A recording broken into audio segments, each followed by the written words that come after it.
And we left off with, we sent down 163. So, and we're going back up again to the agenda, which we had placed aside, and that will be substitute bill number 154-31. And I recognize Senator Guthertz. Thank you, Madam Speaker and colleagues, for your patience. Madam Speaker, I'd like to move to accept Substitute Bill 104-31 as substituted on the floor. 154-31. And as substituted. Yes. You have to read all that because that's. Are as substituted by the Committee on Rules, Federal, Foreign, and Micronesian Affairs, and Human and Natural Resources, and further substituted on the floor. So on the motion then to accept without any objections, so ordered. A motion now to place in third to. Thank you very much, Madam Speaker. The title of this. A motion to place. Oh, I have a motion to move it to the reading, the discussion file. Second reading, please. Third reading. Third reading, rather. And you would like to discuss it? Yes, I'd like to discuss it. Please proceed. Thank you. Madam Speaker, this bill would be an act to amend Title III Guam Code Annotated by adding new sub-items 3104A and 3105A to Chapter 3, adding a new sub-item 2007A to Chapter 20 and a new sub-item 21007A, and to amend Title I Guam Code Annotated by adding a new sub-item 2109A and B, and amending sections 2110A and 2111 relative to the registration, education, campaign, and voting process for the plebiscite on political status for Guam, all in consultation with the Commission on Decolonization. Now, Madam Speaker, this bill basically is intended to help contribute to more focus on the self-determination vote, which, as you know, has been in waiting for many, many, many years. The original version of the bill actually included a proposed date for a self-determination vote to be the primary election of 2014.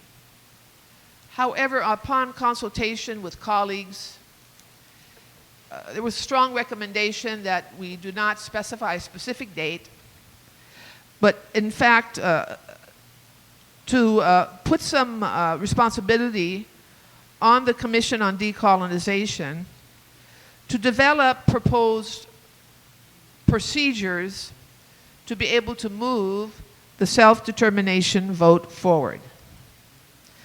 Now, Madam Speaker, in the bill you have double underlined areas, which is new language, and then you also have draw-throughs on parts of the bill that are recommended for deletion. Basically, to sort of capsulize what the bill says, the bill basically says that the Commission on Decolonization shall, working with the Guam Election Commission, develop implementing procedures to be able to effectuate a self-determination vote. It also provides for more registration opportunities for eligible voters to register for the vote. And it also recognizes the need for an education program prior to the vote. In the bill, it provides that the University of Guam and Guam Community College shall assist in the development of an education program prior to the vote in consultation and in a cooperative manner with the Commission on Decolonization. The critical entities involved in being able to move forward with a self-determination vote, of course, are the Commission on Decolonization and the Guam Election Commission. Now, in the past, Madam Speaker, I recall, and you may recall this, years and years ago when we were delegates to the Guam Constitutional Convention, at that time the legislature provided that the University of Guam shall assist with a public education program on the proposed draft constitution, which it did. At that time, it was done by the Cooperative Extension Service of the then College of Agriculture and Life Sciences. And if you recall, President Fred Leon Guerrero oversaw that initiative. The reason I recommended GCC and UOG, because they are our higher educational institutions, and they do have the research base and the academics that could assist in developing some of the informational needs to support a public education program under the guise and leadership of the Commission on Decolonization. I think, Madam Speaker, what I would like to say is that there's been significant interest over the last year in moving forward with Guam's quest for a new political status. Even our governor, Governor Eddie Calvo himself, was quite eloquent when he first came into office, saying that he would like to move forward with the self-determination vote. Part of the interest has bloomed or blossomed because of the impending military buildup and the geopolitical environment in which we now see operating around us. Concerns expressed that if the people of Guam don't move forward on a self-determination vote in the near future, that we may not have the opportunity to do it again in a way that recognizes the uniqueness and the specialties of the island that are frankly unique to the culture of Guam and the people of Guam. That this unique culture and the uniqueness of Guam may not be the same in 5 years, 10 years, or 15 years. And if there's no self-determination vote in the near future, that things will be very, very different, and the opportunity to really find out and get the expression of the eligible voters in this vote will be lost. So that's another reason why I was put forward. Now, of course, I would encourage my colleagues to make amendments that they think would make this better, this bill better. My one goal was to try to embolden the Commission on Decolonization and get it moving. Because by law, that is the body that is supposed to be working towards the self-determination vote. As you know, that commission is supposed to be empaneled. I understand the governor has made some appointments to the commission, including 1 or 2 of the members here, but they have not yet met.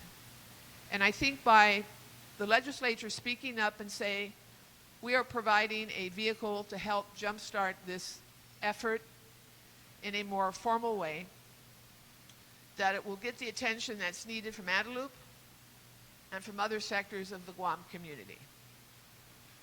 Guam needs a direction that everybody can rally around and move towards.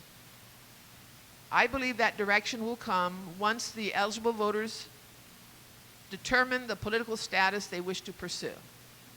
We need to rally around a goal like that. And I think this will help. This bill is intended to help achieve that expression of desire from the eligible voters to move forward and to move Guam forward in the process. Certainly, we don't want to be the same forever. We want to have some kind of political status resolution. Thank you very much, Madam Speaker. Senator, we're going to take a brief recess.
Back in session, Senator Guthrie, you're recognized.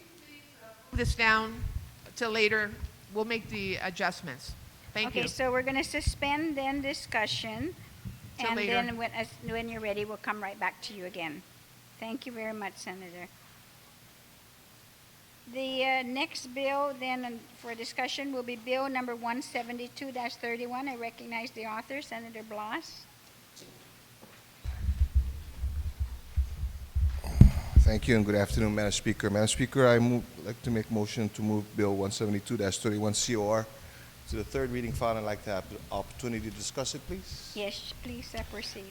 Thank you, Madam Speaker. Madam Speaker, this bill was actually put together after discussions that this body had earlier this year and in the previous session on some of the concerns with regards to the safe harbor provision contained in the Government of Guam's Drug-Free Workplace Program.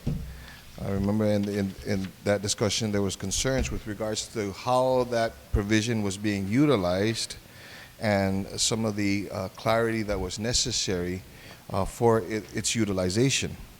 And while that discussion previously was for exemptions to the utilization of the safe harbor provision, there was also a concern, and which is why I wrote this legislation, with regards to those positions that still can utilize that provision.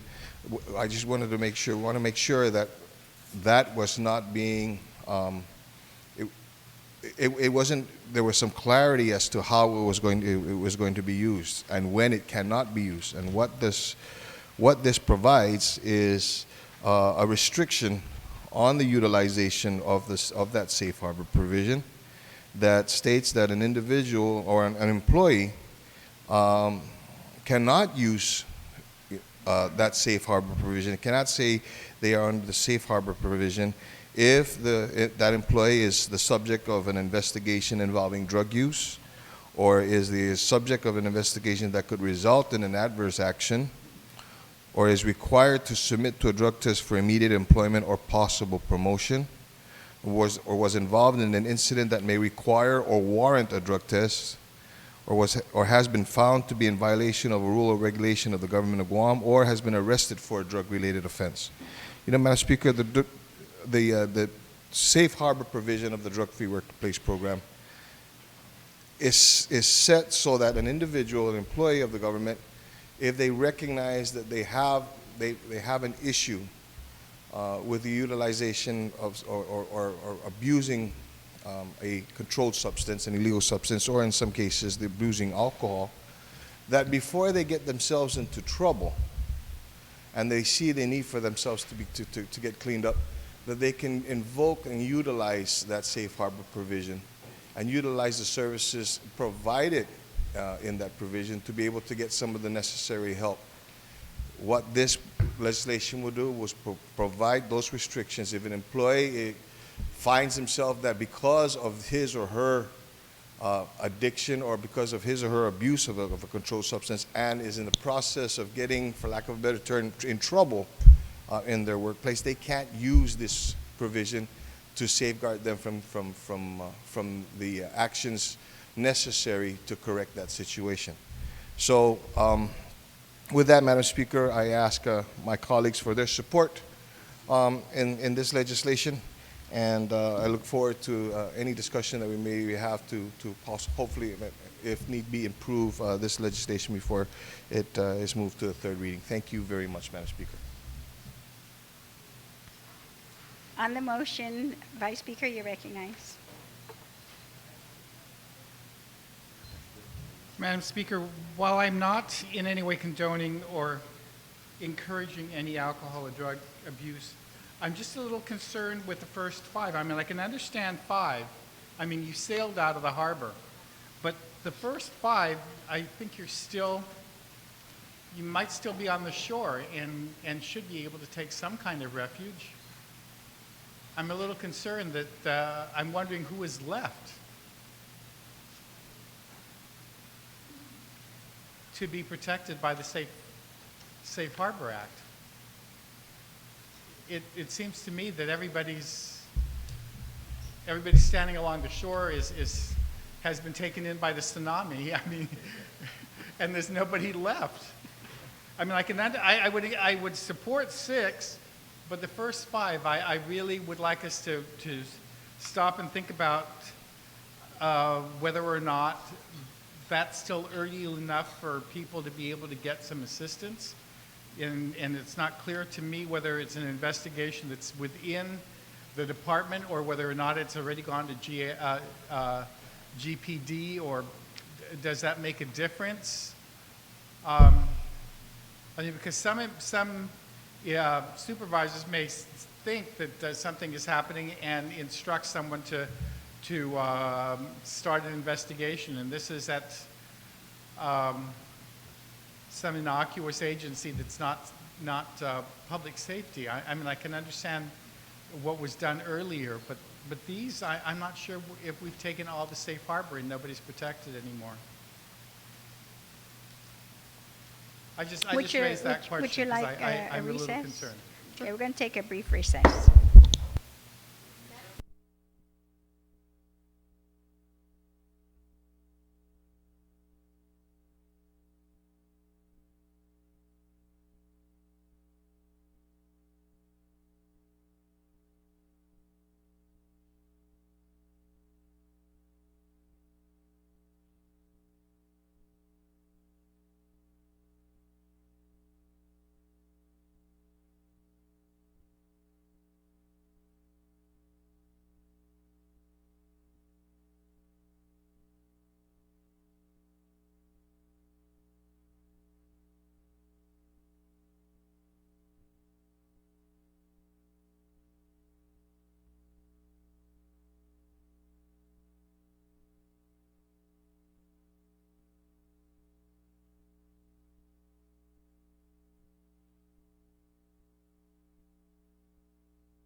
Legislature is back in session. We left off with a question that the Vice Speaker had. And so, Vice Speaker, are you, I will withdraw my concerns. thank you. So, Senator Blas, then you do have. Thank you, Mr. Speaker. Madam Speaker, although the concern to withdraw is a very legitimate concern, and for the edification and for the purposes of my other colleagues, to be able to explain this, the safe harbor provision was provided and is part of the drug-free workplace program to assure that those individuals who identify themselves willingly and voluntarily to their supervisors or to their bosses that they have a issue with regards to substance abuse and would like to seek the proper help, that they can do so without the fear of having to lose their job, lose their place in promotion. And it is covered under the Americans with Disabilities Act with regards to the confidentiality. The intent of this legislation is that when an individual who is the subject of an investigation has already been found that there may be some issues with regards to the individual's performance, or even in as far as his character outside of the workplace that could affect the workplace, if that already starts to become an issue and it is recognized and is brought to that individual's attention, the individual cannot then invoke the safe harbor provision as an excuse to start to develop a defense, as an excuse. Drug use as an excuse for poor performance, it should be unacceptable within our government workforce. And what this legislation would provide is to tighten that and to make it clear as to when the safe harbor provision cannot be used. Thank you, Madam Speaker. You're welcome, Senator. On the motion, I recognize Senator Palacios. Thank you, Madam Speaker. Madam Speaker, that is true. Sometimes I think it happened in the past where an individual found out, I think just before being arrested, that that is under really investigation, so he can, so to speak, beat the punch and go in and turn himself in under the safe harbor. Once you do that, then that individual is protected. You undergo treatment, complete the treatment, and you'll be as if nothing happened. And of course, just recently we removed that, and we implemented a zero tolerance for public safety and first responder personnel. And this is just one loophole that might be manipulated, that would just strengthen what we started about a couple of months back. So I support the inclusion of this provision in the drug-free workplace program. Thank you, Madam Speaker. Thank you very much, Senator. On the motion, are there any other speakers? Senator Blas, would you like to close? Okay. On the motion then to send Bill 172-31 to the voting file, then without any objections, so ordered.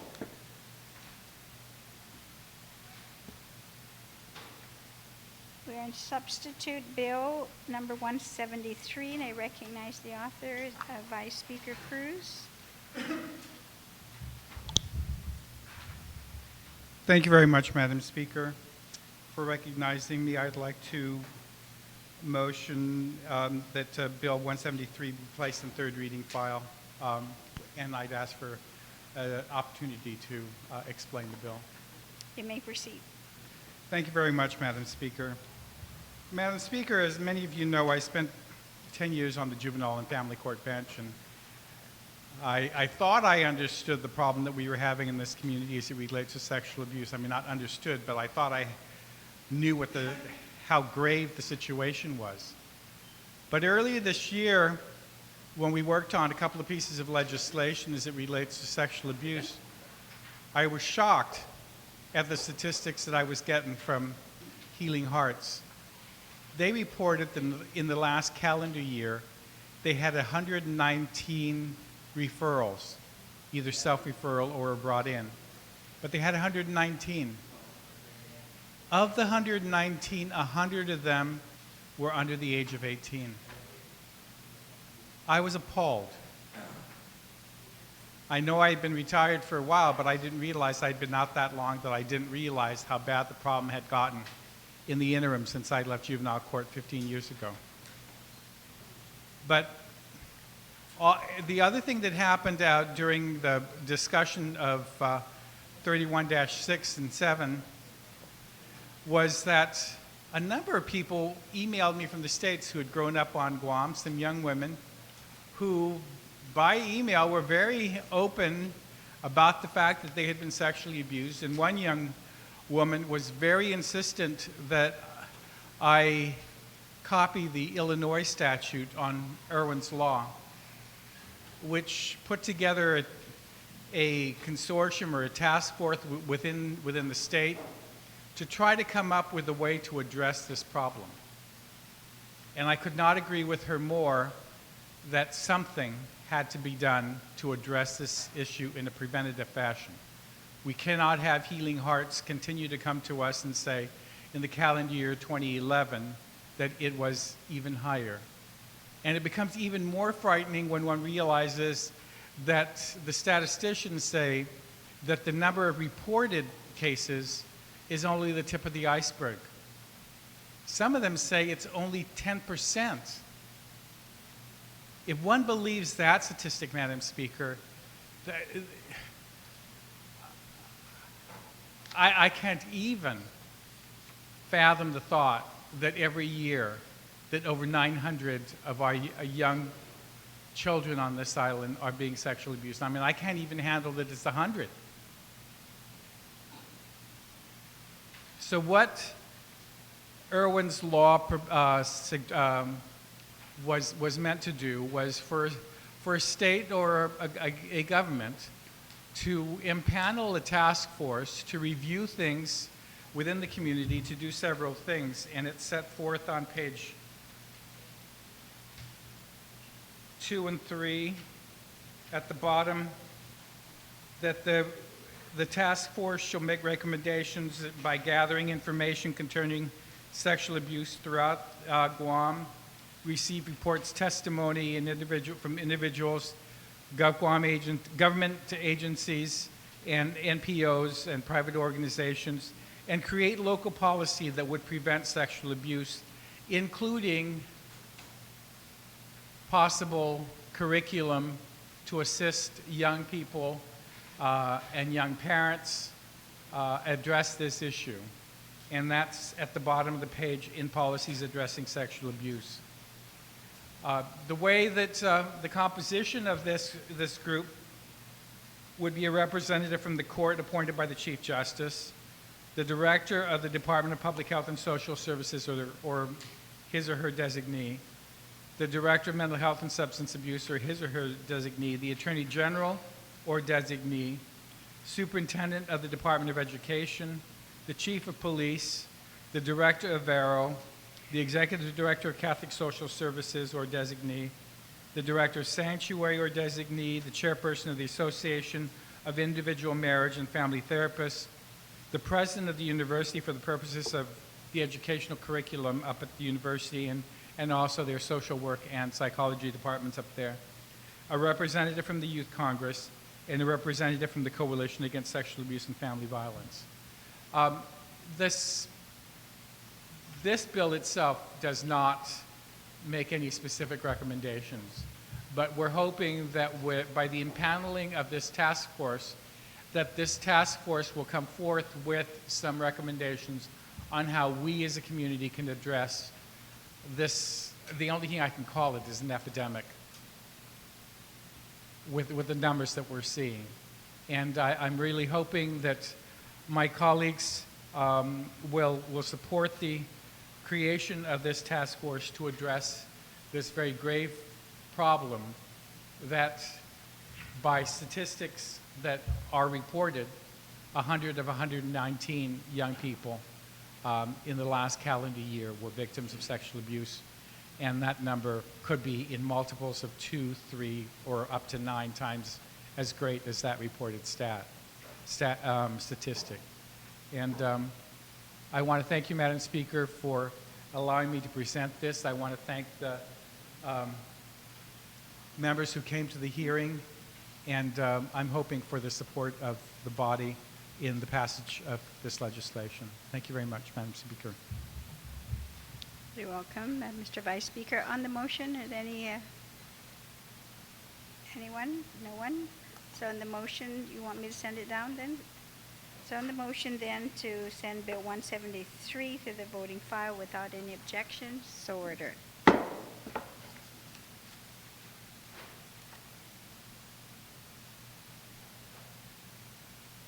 We're an amended bill number 174-31. I recognize the author, Senator Duenas. Good afternoon, and thank you, Madam Speaker. I would like to request at this time that Bill number 174-31 COR is amended by the Committee on Appropriation, Taxation, Public Debt, Banking, Insurance, Retirement, and Land be placed in the third reading file, and I'd like to discuss the bill and its intent. You may proceed, Senator. Thank you, Madam Speaker. Madam Speaker, for the short year and a half that I spent over at the Department of Land Management, there were a number of things that came to my attention and issues surrounding zoning and the selection of zonings. And of course, as the GOUC ex-official, executive secretary, serving in that capacity as the director, I also watched a number of zonings that came forward, requests and applications by developers, and so I was I became very familiar with this process and seeing some great opportunities for development, but also seeing a lot of people who were very concerned and expressed that opinion a number of times, when they thought development was not appropriate for their particular location and in their neighborhoods. And it came to my attention a number of times, or at least a couple of times, that this also exists as an unintended consequence, I believe, of legislation that was passed in the 25th Guam Legislature, where it was designed to be very beneficial for those who had large parcels of land that had zones that were different within the large parcel, to allow them to select a zone from that split zone designation at the time. The problem is there are a number of cases now that exist whereby those zone selections have been selected and they're not compatible with the surrounding contiguous lots. And so after hearing that, I worked with Department of Land Management and others to draft this piece of legislation. And in this piece of legislation, it basically, under letter C, conditional use, basically takes a split zone election and makes it conditional. And in essence, what it does is it allows for and mandates that split zone designation be treated with an approval in a manner required to obtain a zone variance as provided in Section 61-303, Title 21 of Guam Code Annotated. This, Mr. Speaker, is designed so that when these zone designations are selected, there is at least an opportunity for comment, and that this process is transparent, notifications are given, so that landowners in the surrounding area can be made aware and understand the changes that are about to happen within their area. Mr. Speaker, it's been brought to my attention that at least in 2 cases since I've introduced this legislation, there were attempts, and maybe even it will happen, whereby a landowner having a R2 designation and for some reason wanted to go to a commercial designation and had actually prepared to acquire a piece of property, a very small piece of property, in a contiguous lot next to them so that they could do lot consolidation, and then have this zone designation of commercial based on selecting the commercial, when really that piece of property would consist of less than 1% of the overall property. This, Mr. Speaker, is obviously a blatant attempt to use current law in GCA to accomplish something in terms of zoning a lot without having to go through the process and allow members of the public, especially those most concerned within the area, to comment and perhaps even go against this particular zoning simply because it wasn't compatible for the use in the area. So that's it in a nutshell, Mr. Speaker, and so I thank you for the opportunity to speak on this legislation that I've introduced, and I'm hoping to get the support of the members of this body in this endeavor. Thank you, Mr. Speaker. Thank you very much, Senator Duenas. Any senator wish to be heard on the bill? Senator Pangilinan? Anybody else? Senator Pangilinan, you recognized. Thank you very much, Mr. Chair and Mr. Speaker. Mr. Speaker, I rise in support of this legislation. I think it will help resolve some of the issues that remain out there that really haven't manifested itself and will prevent the manifestation of problems associated with split zones and elections to split zones.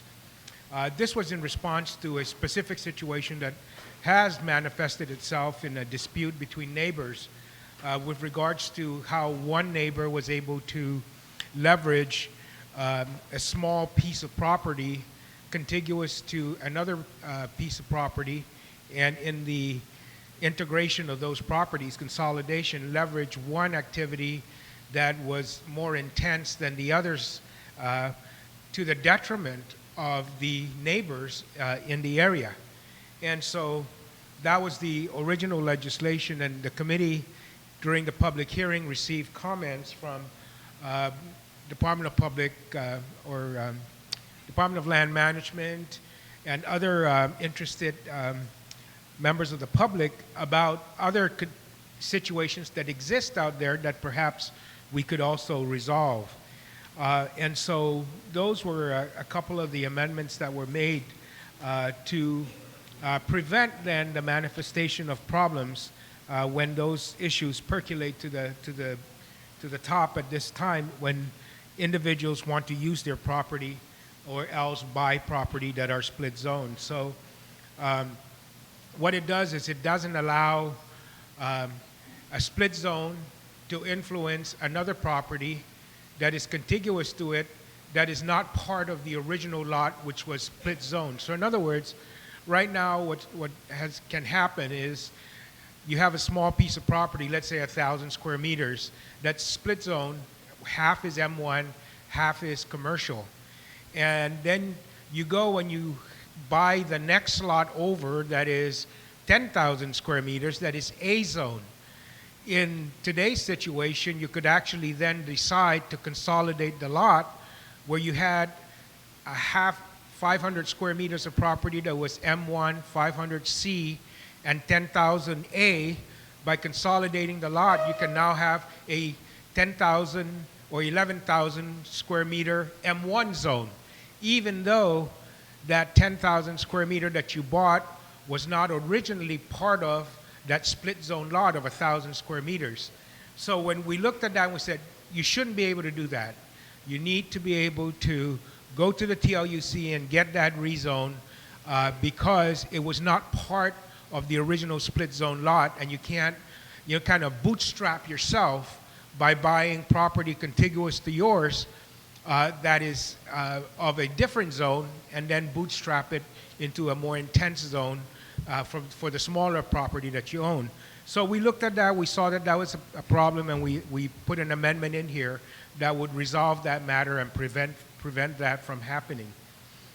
In addition, of course, the conditional use and the requirement that when you do a split zone that it becomes a conditional use, and the reason why you want to do that is you actually want to get your neighbors then to comment on the use that you're going to be doing in the consolidated lot now. So it provides for public input and doesn't make it a permitted use, which means you can actually construct or build something as long as it's within the permitted use without notifying your neighbors of what you're going to be doing and how is it going to affect them and their property.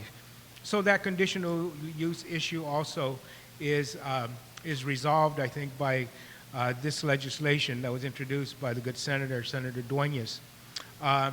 And so what has occurred here, I think, is that from that original legislation, we've actually expanded it to allow and accommodate for other situations which may cause some neighbor disputes and use disputes of properties of these split zone lots. And I think that it is a good thing that it will resolve some issues, but more importantly, it would prevent other issues from arising when the issue of split zones and election of those split zones come about.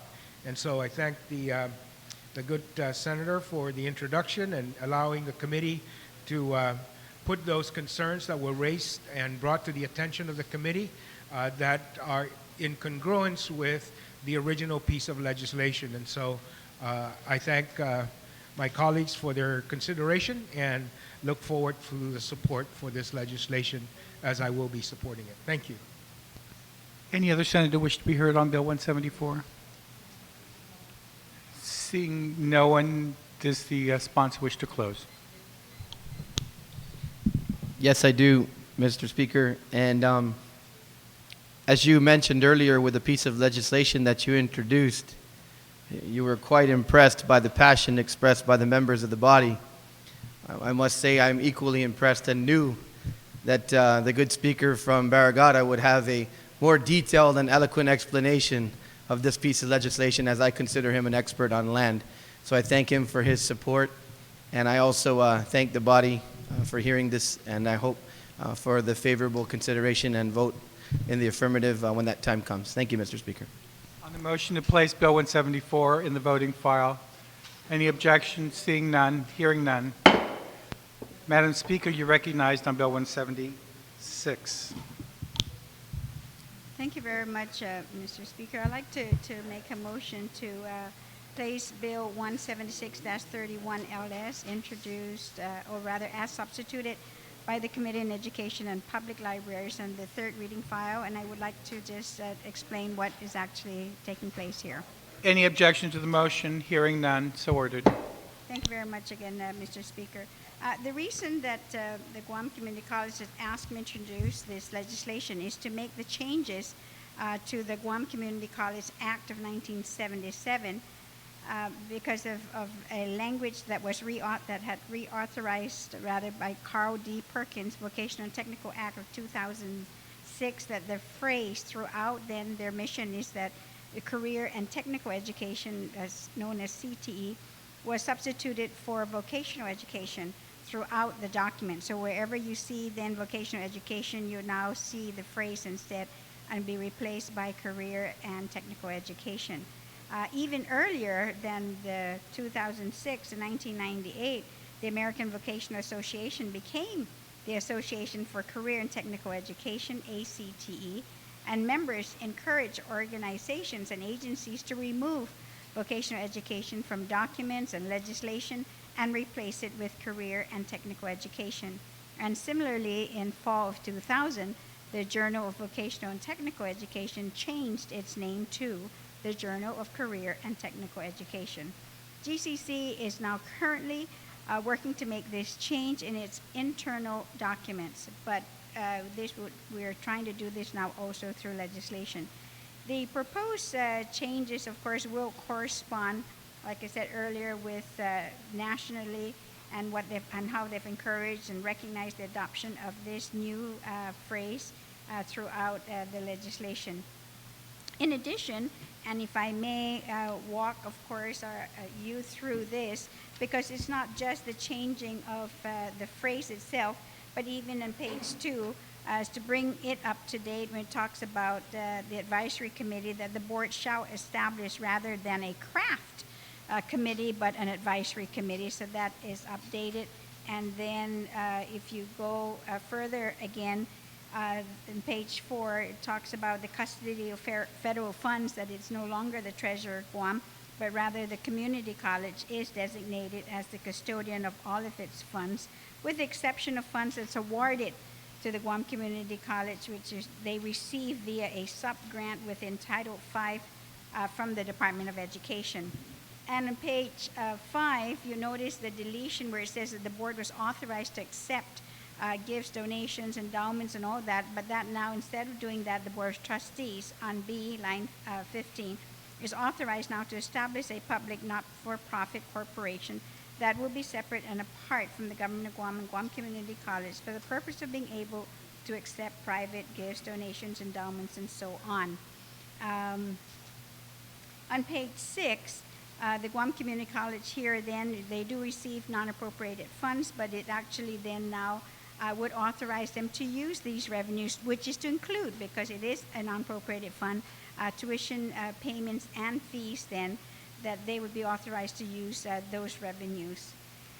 One of the biggest change, again, is on page 6, going on to 7, where at one time then we actually have the Guam Vocational Technical High School to be maintained as a division within the college, but that has changed in its organizational structure, and that now the Board of Trustees will be authorized to determine the college organizational structure and composition of divisions of programs as it deems appropriate. And then because there is these post-secondary and continuing education division, now the board also then shall offer career and technical education programs through the post-secondary programs and continuing education courses. After the public hearing, when we were talking about all of the different changes to the bill, there was in the public hearing a request by GCC as well to be able to put the additional amendment, which is on page 9 on the procurement authority.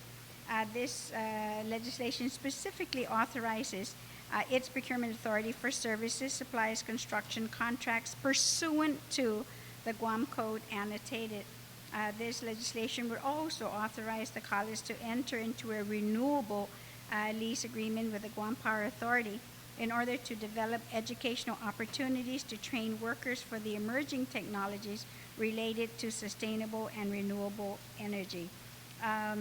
When you look down in the language in the last two, 20 to 24, is that the authorization for construction contracts with Department of Public Works.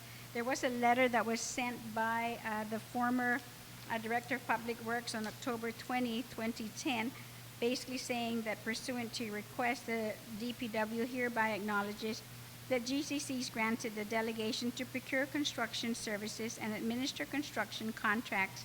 It is understood that with this delegation to procure, all policies governing procurement of construction and the administration of contracts as defined within the procurement system of the territory shall be strictly abided by. There's in no way then is saying that the GCC is going to separate itself, but it says here on line 12, 11 and 12 is that the procurement laws and regulations established in Guam's procurement law found in 5 GCA Chapter 5, 2 GAR Division 4 shall be used by GCC in the procurement of all its services. The other two, which talks about construction contracts with DPW and procurement authority for services and supplies, is because what GCC would like to do at times, just like what we said we wanted to do for DOE, is sometimes try to piggyback with the government GSA or Public Works for the procurement of either like phone services. So you know how it is when you order in bulk, then it tends to be cheaper. So that then still gives them the option to be able to do that. So that in essence is what I have here on the amendment, on the changes rather for GCC. And I asked my colleague, of course, to short recess. Can we take a short recess, Okay. please? There's Thank been a you. request.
so Madam Speaker. So it's Ben.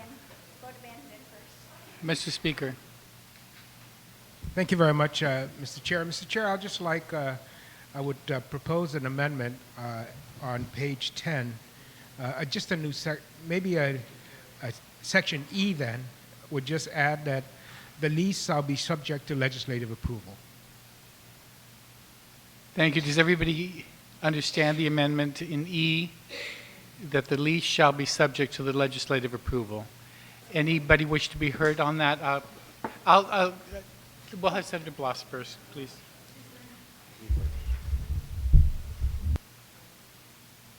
Senator Bloss, you're recognized.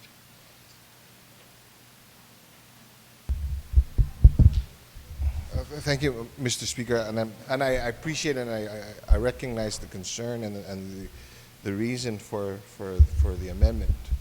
I would like to further proffer and make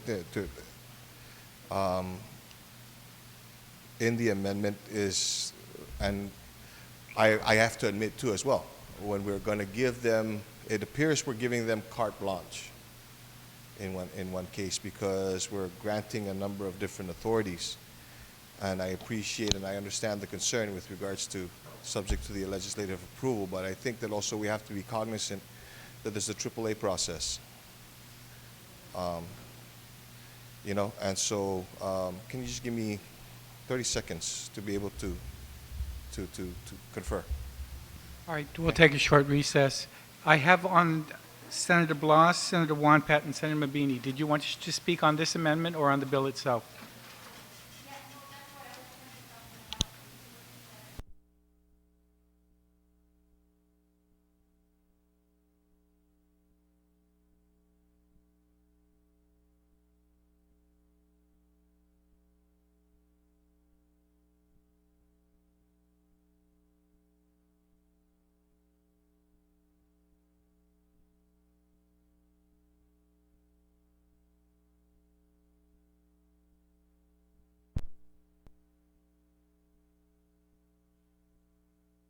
Back on, Senator Bloss. Thank you, Mr. Chair. And Mr. Chair, and thank you for that recess. This thing is all of a sudden tall on me. And I guess it's to add to the amendment by the good speaker from Barragata, is that subject to the consent of the legislature, but in accordance with the AAA process. On the Bloss amendment, anybody wish to be heard on it? Any objection to the Bloss amendment to the Pangilinan amendment? Hearing no objection, the Bloss amendment to the Pangilinan amendment is accepted on the Pangilinan amendment. Anybody wish to be heard on the Pangilinan amendment? Madam Speaker, did you wish to speak on that on the main bill? All right, on the Pangilinan amendment, any objection to the Pangilinan amendment as amended by Senator Bloss? Hearing no objection. All right. Madam Speaker, Senator Mabini. Yes, please. You're recognized. Thank you, Mr. Speaker. I commend the author on introducing Bill 17631. It helps strengthen the concern that we have regarding improving our delivery of education and training to our public school students and their life beyond. I do propose a slight amendment on for page 3, and the reason why I'm going to introduce this amendment has a lot to do with the fact that currently our career and technical education programs generally are tasked to Guam Community College, and within our Guam Department of Education, unfortunately, they're very focused on the academic side, and so there's no sense of ownership at the public school level, and despite the fact that many of them do care about it. So this amendment will help ensure that it's not just going to be Guam Community College responsible for it, but it'll also be with Guam Department of Education. So, being that page 3, line 4, if line 4 could be corrected to read, number 2, to coordinate, and then they'll include these words, to coordinate with the Guam Department of Education Policy Board the development of career and technical education curriculum and programs in all public schools. Does everybody understand that amendment? We don't really need to. I'm It would sorry. be on page Page 3, three, on number- lines 4 and 5, That's right, lines 4 and 5. to It- stick in a new 2. Yes, and it will read to coordinate with the Guam Department of Education Policy Board the development of career and technical education curriculum and programs in all public schools. And this will encourage that connection and ownership by our secondary institution alongside their colleagues at GCC. Thank you very much, Dr. Thank you. Mabini. Anybody wish to be heard on this? I see the hand of Senator Blas. Any other senators wish to be heard on the Mabini amendment?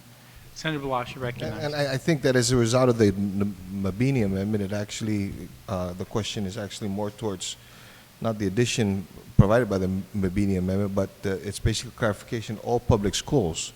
Are we to say then that this is going to be career technical even right down into all public schools, includes kindergarten? Do you wish to answer it on the record? Well, in line 3, I mean, even before the amendment, it did include public schools. The effort, I know traditionally what we are used to here in Guam is that career technology education, or what was traditionally known as vocational ed, has always been high school. And in reality, even our Secretary of Education, Duncan, has indicated that we need to bring CTE bring CTE even further back. Legislation that I had introduced recently, and one that will be coming up on the floor soon, deals with including it further back into the elementary school years. And we're not saying that we're going to have them going out there and working construction. It could be as simple as real integration as far as understanding different career opportunities, exploration, instead of just those days when kids used to just go in and dress up like a nurse and that's career day. You know, so what it is basically that they will work with Guam DOE, and Guam DOE alongside with GCC will work together in finding out the age-appropriate type of curriculum that deals with helping our students start really thinking about their future and not wait till their high school years, because we already know from our statistics that we're losing them because they're either not sure what they want to do, there's a drop, they drop out, or even worse yet, they get into college, they leave high school without clearly knowing what even the program they may want to enter. And I have to proffer this, clarify. For instance, one of the disturbing stats that I've seen is that if we have a certain number, let's say 2,000 students a couple of years back, that was the number that was given to me, that are on this career track, and the other several thousand students are in the college path.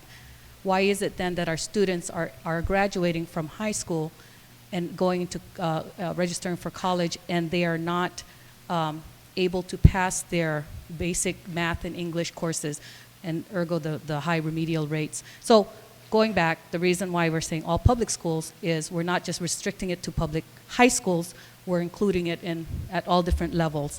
And it'll be up to our policy board and the curriculum experts to decide what would that look like. Let them make that decision. Thank you.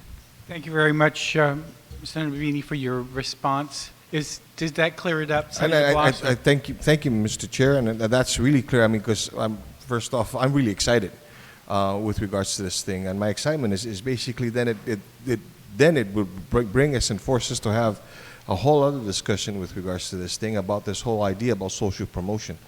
And so I see, and I like this idea. I just wanted to make sure I was looking at it. Says, are you sure? And if this is where it's at, I really like where we're going with this thing. So much so now that I am totally in support of this legislation now. Thank you very much. Thank you very much, Senator Blas. Anybody else wish to be heard on the Mabini amendment? On the Mabini amendment? Hearing no objection. Thank you very much, Mr. Are Speaker. you going to be closing at this Yes. point? Thank you. Yes, unless somebody else wants to speak. I'm No, sorry. I've been asking. Nobody else wants Well, I to just speak. want to thank my colleagues, of course, for their consideration for this, and I appreciate, of course, the support of some of our members. And I would like to ask if we can please include Senator Mabini and Senator Blas as co-sponsors. Hearing no objection. Thank you very much. And the motion into place to the voting file. On the motion to place the bill on third voting file, no objection. The chair will recognize Senator Rodriguez on Bill 188.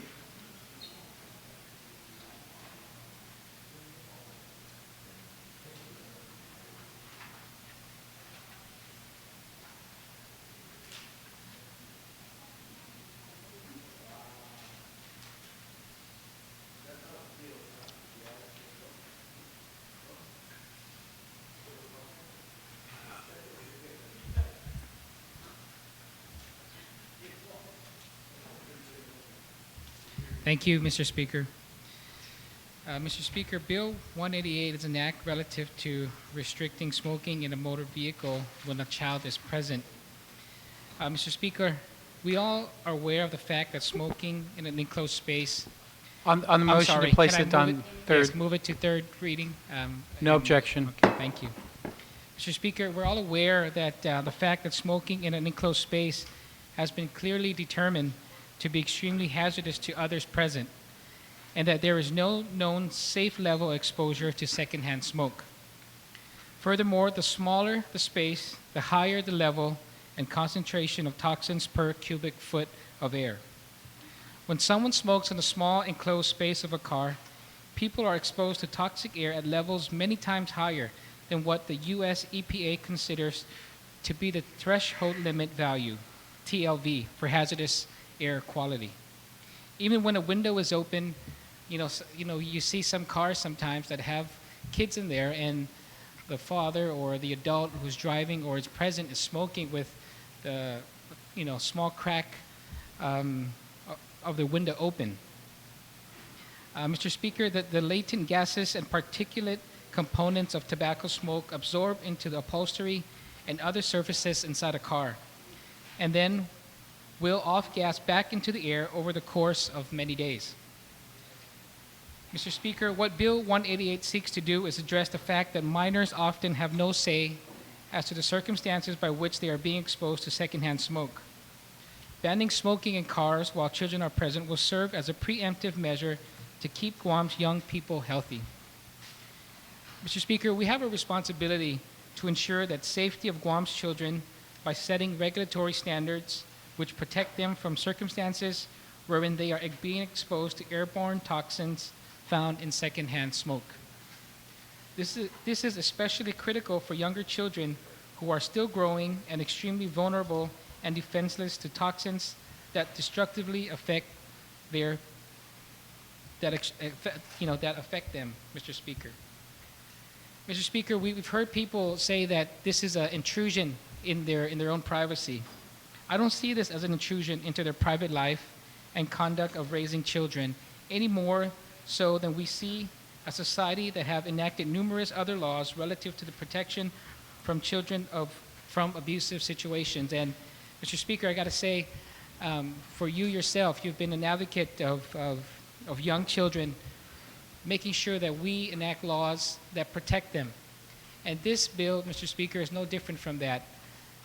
Our children, they're most, especially the younger ones, are the most vulnerable in our community, and it's imperative for us as leaders to defend and protect and stand up, for them and to protect them. I passed out 2 amendments, Mr. Speaker. They're just simple amendments. The first one is on page 3, beginning on line 5, subsection E.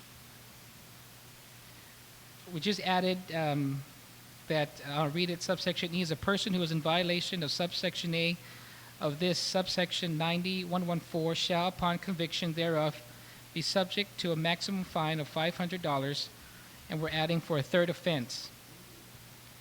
And this, of course, Mr. Speaker, that the first offense the court would have, that the first offense would be a subject to a fine of $100, or this may be suspended if the person enrolls in a smoking cessation program or its equivalent. And of course, the second offense is $200. And so for the third offense, and we're just stating that with this amendment, that'll be the third offense for $500 as a fine.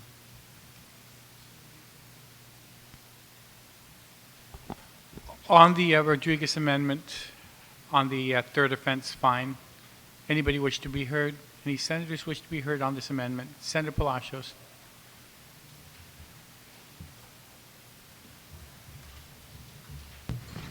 Thank you, Madam, Mr. Speaker. I was looking at this and I think that if that can be extended and for each additional offense thereafter, so that for the third offense, it'll be for $500.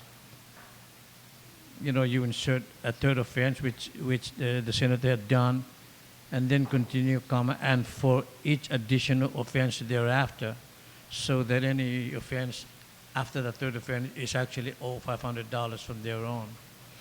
Of course, I think it would be assumed that the fourth offense would be also $500, but it wouldn't hurt to clarify here. And there's some technicality that there's two, or subject to and subject to. Maybe one should be deleted on the D and E. That's a technical. When you read that, it says here. Yeah, there's two subjects. Yeah. So One of them, I just that'll pointed be that fine, out. yes. That. Legal counsel will be But instructed I to. support the amendment of that amendment. But if can that be amended to continue and say $500 for a third offense? And I believe there is that Yes. right there. It does state, and for each Yes. additional violation thereafter. Okay. Okay. Anybody else wish to be heard on the third offense fine? Hearing none. Any objection? You still have the floor, Senator Rodriguez. Thank you, Mr. Speaker. The second amendment is still on page 3, item G. As it states now, is a violation of this section may be used as a basis for or evidence of child abuse or neglect. And I understand that this may seem on the surface that, it may be too harsh.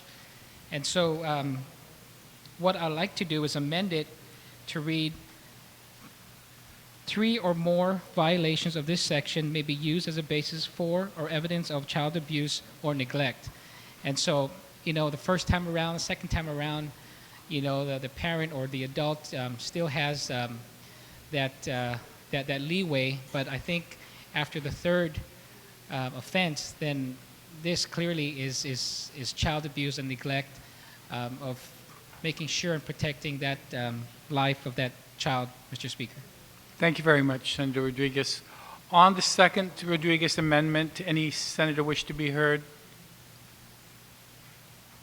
On the Rodriguez amendment, anyone wish to be heard on it? Is there an objection to the proposed amendment? Senator Rodriguez, you still have the floor. Do you wish to do make any further statement? On the bill itself, Senator Blas. I'm sorry.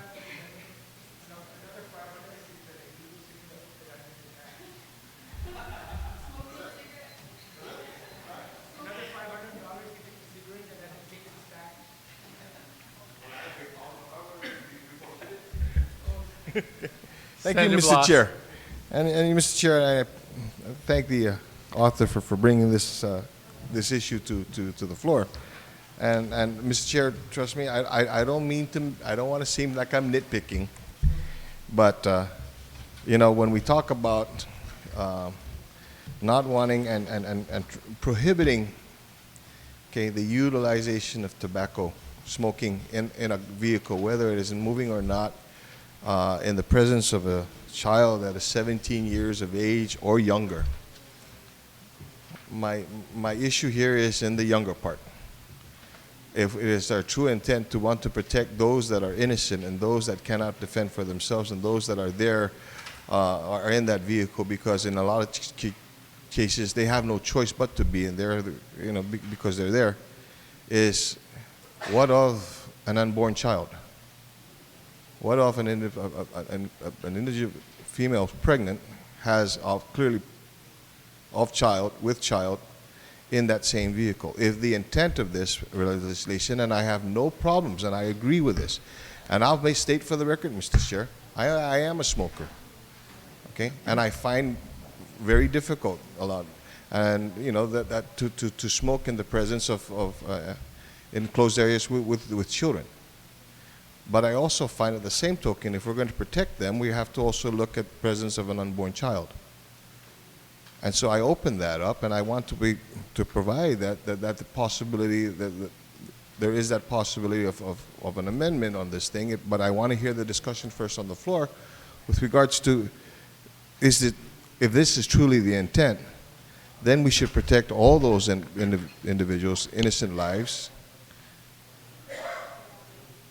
Of those individuals 17 years and younger, to include those, again, that are still within the womb of their mother, that has no choice. They're there.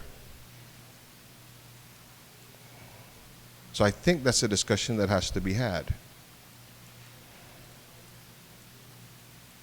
And so I'm going to continue to listen to the conversation, and prior to the closing, and if not be, I think that's some amendment that I'm going to proffer so that we can have that conversation.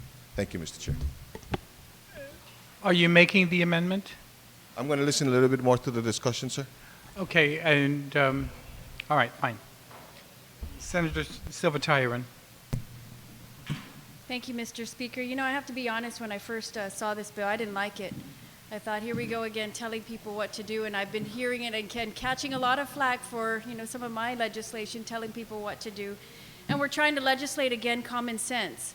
And we talk about, people should be smart enough not to do things like this, but apparently they're not.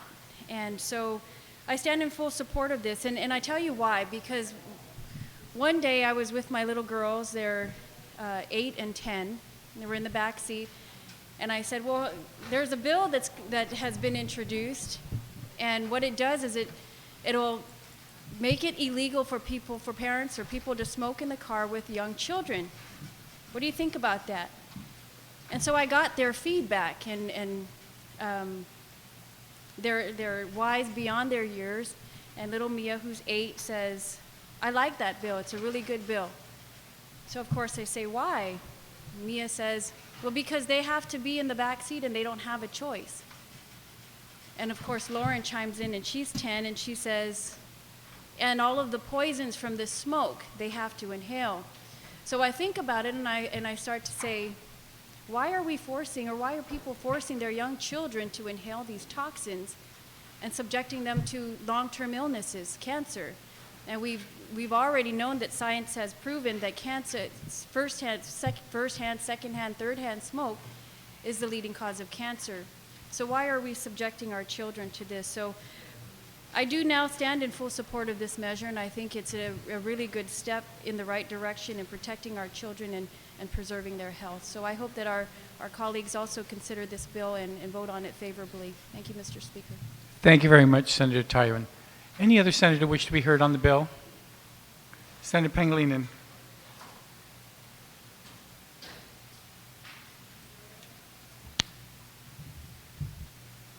Thank you very much, Mr. Chair. Mr. Chair, I certainly appreciate and understand the motivations for doing this, and I stand in support of it. I know that it's, your own car, but it's not even always your own family that rides with you. It's your children's friends or your friends, and so when you subject others that you don't have control over in terms of a relationship by putting them in your car and you decide to smoke, it just endangers their health. And that's the most succinct way I can put of the effect of being in a car with somebody else smoking it. It's endangering the health of the individuals in that car. I mean, that's why we went with banning smoking in public places, because it endangers the health of the individuals around you. And these individuals in public places have a right to be there. Now, you can say, well, then they don't have a right to be in my car. But you also don't have a right to endanger their health. If you want to smoke in your car, smoke when you're alone. I mean, then nobody else is affected at that moment. But, as the good author also mentioned, later on, with all the toxins in the upholstery and so forth, you may still be endangering them, even if you're not physically smoking at that time, because the presence of those toxins linger and get absorbed into the upholstery and the carpet of the car, et cetera, et cetera. So it really is, you know, when I first heard about the bill, like many of us, it's like, well, you know, it's like their own personal property, it's their house, and it's extension of their home, and all those arguments. And again, it's placing other people in danger for their health. And there is no dispute whatsoever that that is the effect secondhand smoke has on the individuals exposed to them. And when it affects children, you know, it affects them such that it debilitates their lives later on. You know, when it's an adult and they get cancer and they have 10 years to live or 20 years to live, they're gone. But when it's children that are young, between the time that they develop whatever ailment's going to afflict them from that secondhand smoke, the progressive debilitation and the deterioration of their quality of life until such time that it afflicts them full-blown is just, you know, it's cruel. It's cruel to expose these children with the secondhand smoke, and they progressively develop asthma, allergies, you know, CPOD when in their later age, and so forth, that just makes their life miserable, where they're not able to take full advantage of everything around them and all that they can experience because of the effect that this will have on them as they progress in life. So that really, to me, is overreaching and overarching concern that I have with regards to this practice of exposing individuals to secondhand smoke. And it is for that reason that I stand in full support of this bill. And I thought maybe 17 is, you know, already. I mean, I don't know.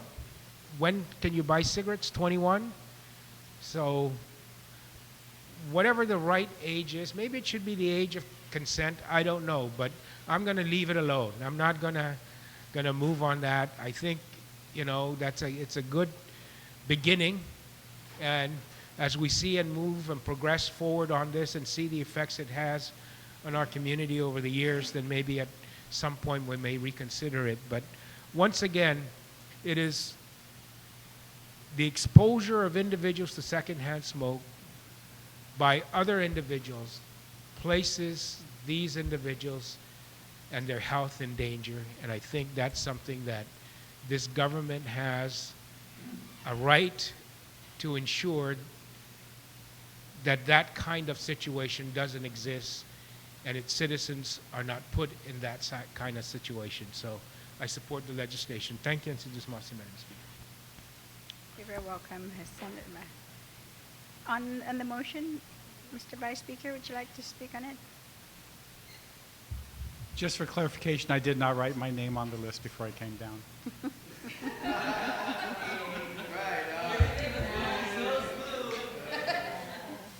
Just for, Madam Speaker, I rise in full support of the legislation, and I want to commend the freshman senator from Pt.2 for the courage to do this. I am embarrassed to admit that in spite of many of the other pieces of legislation that I've introduced, that I have not had I've not received the support from and I did not have the courage to do what he has done in this and withstood the criticism that I'm sure he has had to withstand having introduced this legislation. This is a very important piece of legislation besides the cancers that everybody's been talking about. The thing that I noticed, and I noticed with some of my niece and my nephew, who unfortunately now are addicted to smoking and in their late 20s and 30s, was that the exposure to smoke also affected their asthma, and they also had ear problems as children. And I really do think that parents need to be cognizant about what they're doing to their children, besides the health effects that it has on what seemingly, by comparison to cancer, is minor, the ear infections and the throat and lung infections. It's also important that parents understand that the children will emulate them. And we've got to be able to start making sure that we are positive role models to the children, and having them sit through in the car does not help. I mean, as a child, both my parents smoked. And the way that I got my dad to stop smoking was not to say that Daddy, stop smoking. Every time we got in the car and he was driving, I'd roll down the window and I'd cough. And he says, "Is it bothering you, son?" I go, "No, no, no." And I would cough some more. And then pretty soon it became the point where between the house and school, he wouldn't smoke, but he would smoke after he dropped me off and on his way to work. And he'd smoke from work back to school, but wouldn't smoke between. Finally, I said, "Daddy, the distance between the house and school is twice the distance from school to your work. Why do you smoke? Why don't you just stop?" Thankfully, he stopped.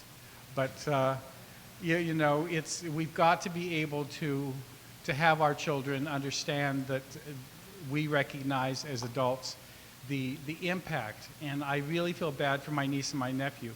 They have tried so many times, have spent so much on different cessation programs, and truly the addiction is lifelong, and I feel bad for them. And I'm hoping that with this legislation, the courage of young senators like Senator Rodriguez and Senator Tyre in making these hard decisions that some of us did not make in our earlier terms, I want to commend both of them and stand in full support of this legislation. Thank you very much, Mr. Vice Speaker. On the motion, Senator Mabini, you're recognized. Thank you, Madam Speaker. I too also commend the author of this bill. I hope that this bill eventually does become law. That if it does, then I'll certainly make sure that I always have a child in the car, so I won't be subject to cigarette smoke. As a person with asthma, it affects me tremendously, and I can't imagine even more so a child who's not used to that kind of an environment. I also wanted to share that we're very fortunate that I know some people would probably be very upset because they probably may feel that this may be encroaching too much in their lives. However, I will have to share that when I was in Arizona, my relatives or friends or whatnot can't even step into their backyard and smoke. Their neighbors can report them and they can get cited. So smoking even in a person's backyard is even illegal. Basically, it's if you want to smoke, you have to smoke in your own house and seal all the doors and so forth. So fortunately, we're not quite there yet, but it's that's extreme. And I'm happy to see that more people are using their maybe electric cigarettes and hoping to wean themselves off this bad habit. And I certainly fully stand in full support of Bill 18831.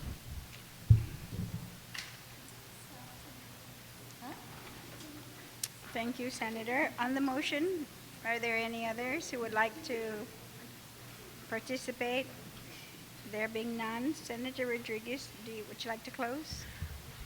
Thank you, Madam Speaker. Madam Speaker, I'd like to thank my colleagues for rising in support of this legislation that even I was surprised that it was controversial. Prior to this, Madam Speaker, I got to say that I wasn't too active on Facebook, right? But I was on and off. But when I introduced this, and can imagine the comments that that I received, But I said, and so that's what made me stop going on Facebook, because I said if I keep going on, then it's gonna stop me, And I don't want to stop, because legislation like this that protects, the most vulnerable in our community is very important. And really, Madam Speaker, this is not an attack on people who smoke. I have a lot of loved ones who smoke, and every time I see them, I ask them to please consider stopping. But really, what this does is just simply restricted for smoking in your vehicle when children are present. And I got just finally, the last point I want to share is that I got a call from this one young individual. He said, Senator, I want to thank you for introducing this, because my grandfather takes me to school every day, similar to what the Vice Speaker had shared with us. And he said, I can't ask him to stop smoking because it'll break his heart. He said, but hopefully this passes, and this is going to be the way that I'm going to have him stop smoking, at least when I'm in the car. So I once again thank my colleagues and ask them to please vote favorably, consider voting favorably on this measure when we get there. So thank you, Madam Speaker. So on the motion then to send Bill 188 to the voting file without any objections, so ordered. I'm going to also continue in and recognize Senator Rodriguez on Bill number 195. Senator Rodriguez on Bill 195.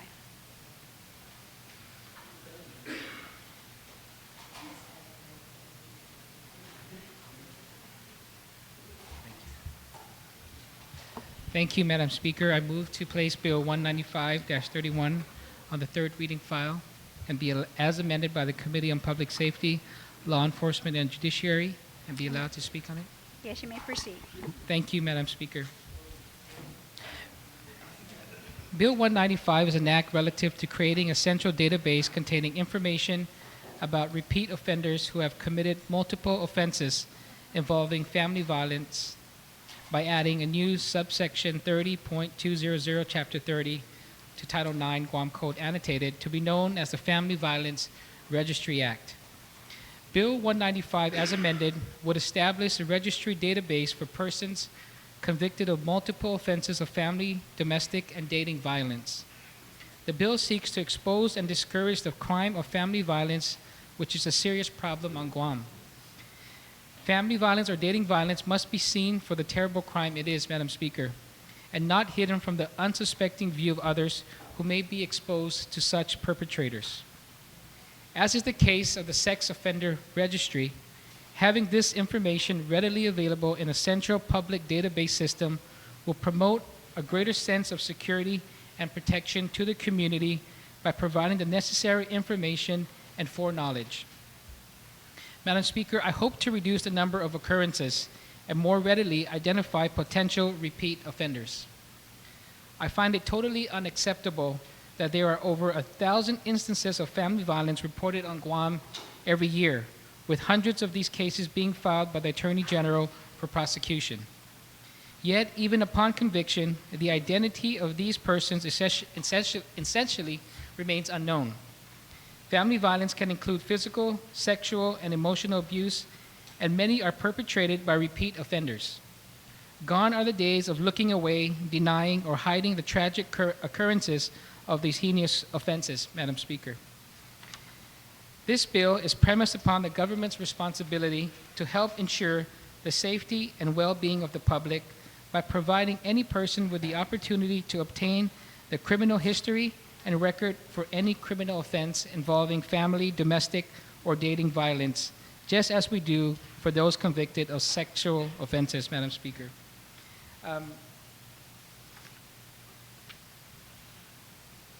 There is a technical amendment that I would like to make on this bill, Madam Speaker, so if I can be allowed to do that Yes. after we hear discussion. Okay, yes, Thank you. we'll come back to you when it's time to close, and you may want to make the amendment. On the motion, does anyone would like to speak on the motion? Speaker Pangilinan, then Senator Palacios, and then Senator Blas.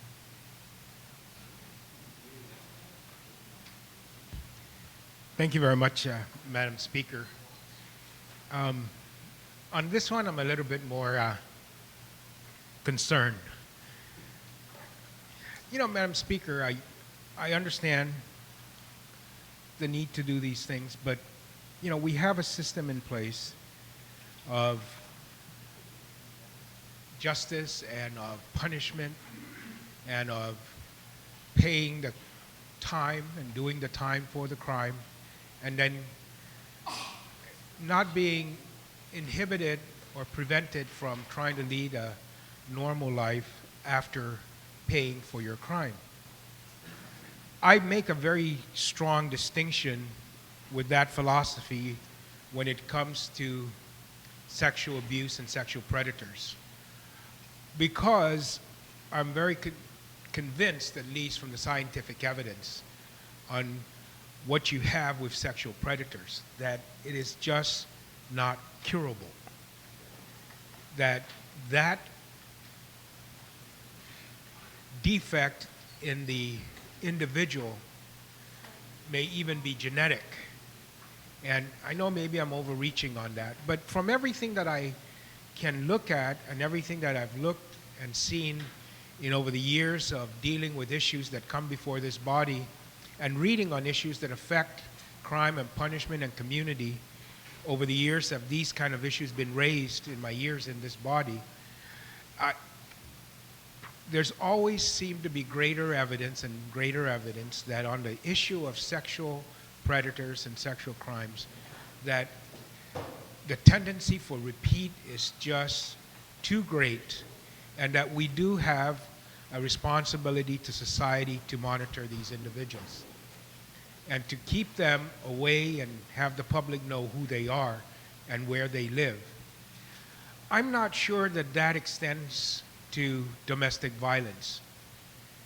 And to keep a registry now of these individuals, most especially because of just even the process and of our justice system, that money can't buy justice, but money can prevent you from getting entangled in the judicial web. And so on these issues of domestic violence and such, you know, sometimes I think that the system is full of individuals who can't afford the quality of legal representation that comes with money. It's not that they don't have they can't get good lawyers. They get good lawyers, but they get good lawyers who are handling all these other things. And so what's the probability of individuals in our society with money of getting on a list like this?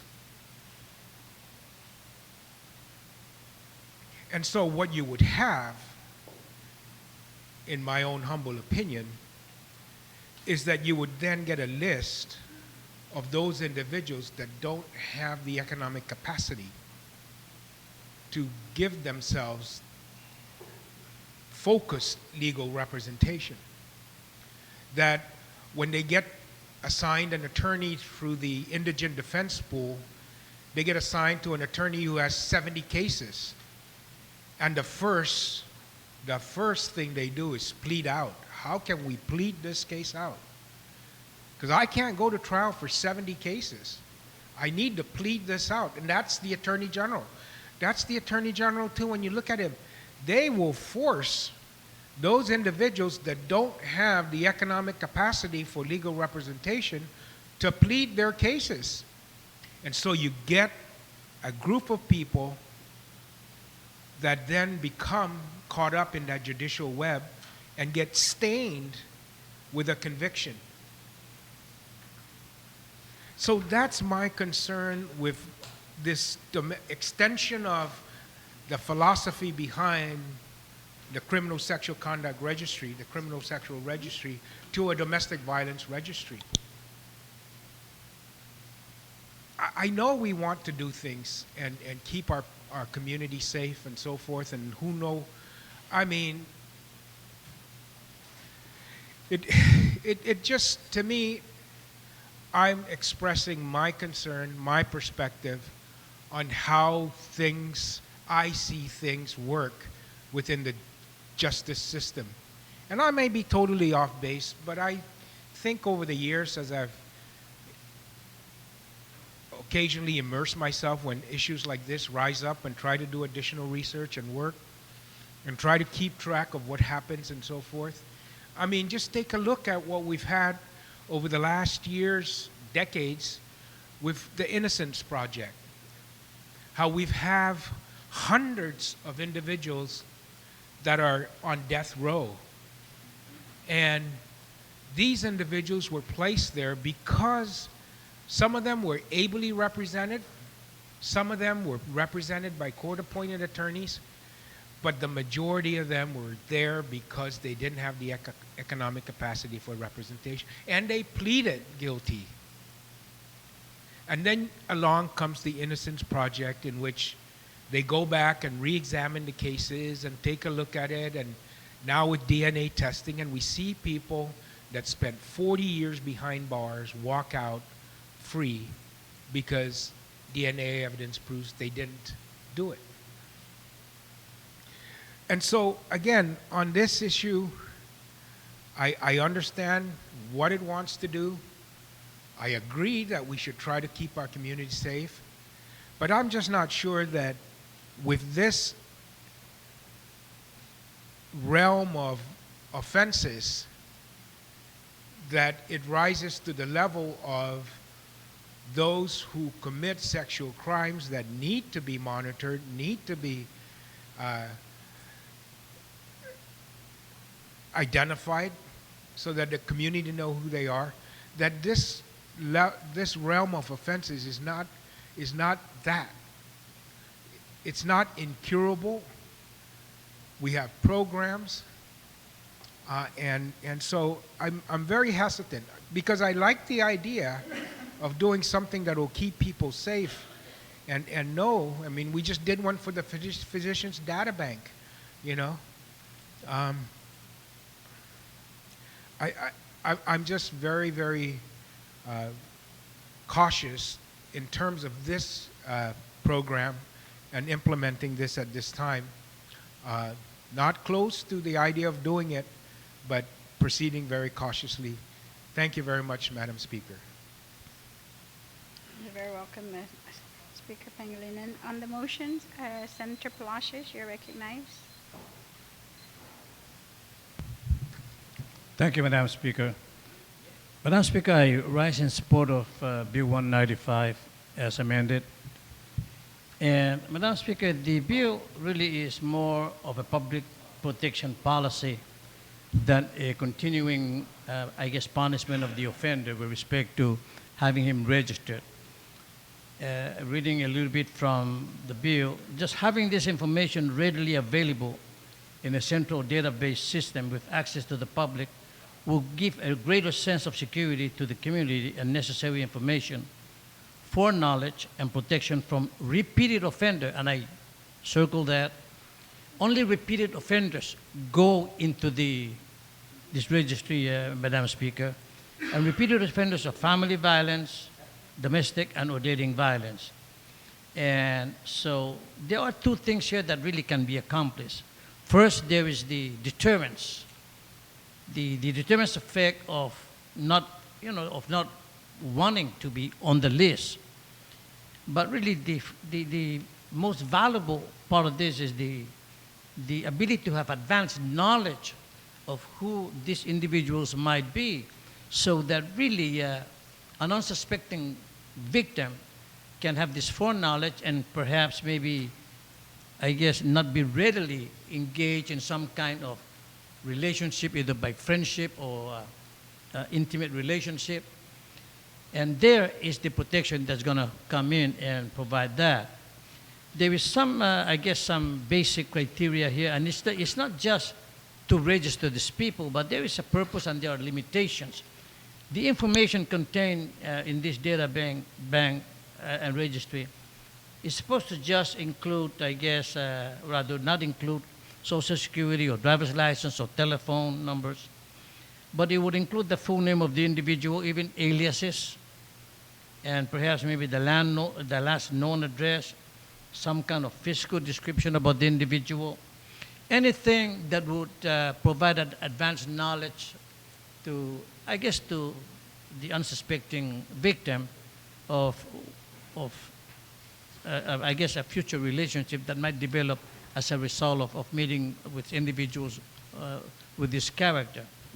The Office of the Attorney General, of course, it says here, shall permit a person whose name is included in the database under this section to remove the name. So there is a provision for the removal of a name through, I guess, petitioning with the court.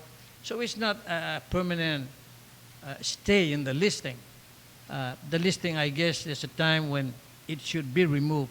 And there are some safeguards here that's adequate, that at least, in my opinion, really provide a balance between the objective of the bill of providing foreknowledge so that it can, I guess, reduce the family violence through perhaps not really jumping into some kind of relationship with a person unknown to you. I would bet, Madam Speaker, that if an individual had known through this database of the propensity of this individual with whom this individual is contemplating establishing a relationship, has this foreknowledge, I would think that there is some degree of hesitancy, of some reevaluation before really any kind of acquaintance or relationship of some kind is established. Again, the bill emphasizes on protection policy rather than on continuing punishment of the individual whose name might be on the registry. Because I would admit, of course, that there would be some kind of continuing, I guess, a punishment in terms of shame and embarrassment to some degree, but I think the value of foreknowledge in preventing future violence or reducing future violence far outweighs that. While I do not disagree with the potential for abuse or for some misuse of this, that is the small imperfection, if I may say, to this kind of policy. But in the end, of course, I would say that the benefit would outweigh the whatever, I guess, setback, or rather, I guess this disabilities of setback that this might result in. So with that, I rise in support of this bill, Madam Speaker. Thank you. You're welcome, Senator Palacios. On the motion, I recognize Senator Blas. Thank you, Madam Speaker. Madam Speaker, I rise in concern with regards to not so much the intent of the legislation, because I think that it is incumbent, and I'm sure what we all want here in this hall is to provide for a safer community and to provide those tools and those resources to members of our community to help to make themselves better so that they don't have to live in fear. They can continue and their homes and their places remain safe. But I have to share the same concerns as my good colleague and the former speaker from Barragata with regards to what this is actually going to do. And he rightly so, and I have to agree, and I'm going to add to this, in as far as the comparison of this registry to the sexual offender registry. Let's make the comparison between the two, Madam Speaker. More times than not, and granted there's going to be other times too, times when those victims of sexual assault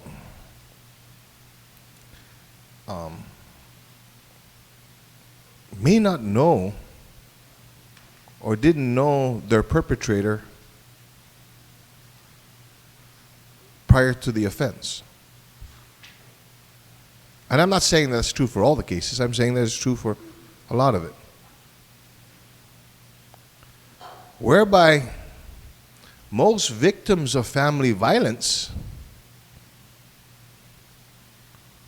knows the offender. And if we're going to create a registry for those offenders of family violence, it's for who?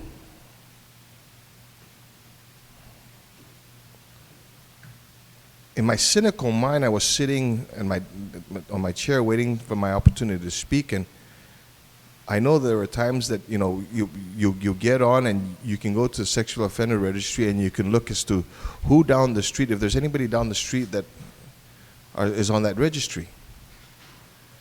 Now we're going to create a registry with a family violence, and we says, oh yeah, I know, yeah, this individual who lives down the street from me, yeah, I know he was a perpetrator, or he was an individual who was convicted of family violence, and the victim, yeah, that staying in the same house, still staying in the same house. What I'm getting at, Madam Speaker, is in providing the tools and the resources that may be necessary to stop this. Let's look at what we're providing in the cases, in the areas of the prosecution and the rehabilitation and the counseling, those areas. Because more times than not, the individual who is the perpetrator for the family violence is going to go back into that same home setting. And the victim of that family violence is going to still be in that same home setting. And if there's not proper intervention, if there's not proper counseling, if there's not proper resources, it's going to happen again. Do we need a registry to be able to tell us that?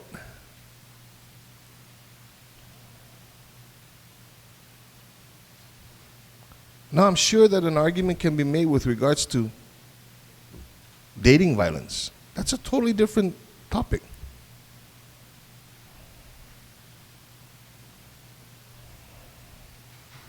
But when you're talking about family violence, and I don't want to demean, I don't want to degrade, I don't want to say that this is not an issue that we shouldn't address.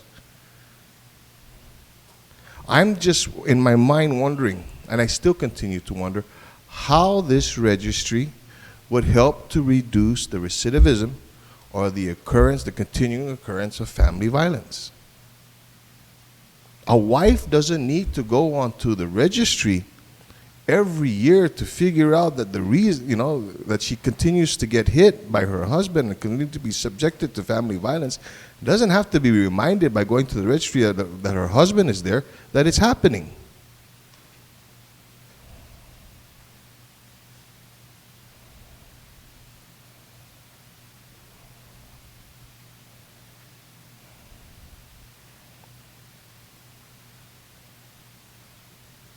And so, again, I want to state, I do understand, I do recognize, I do want to see tools and resources and ways that we can help to reduce the incidences of family violence. I'm not too sure that the creation of this registry would help to do that.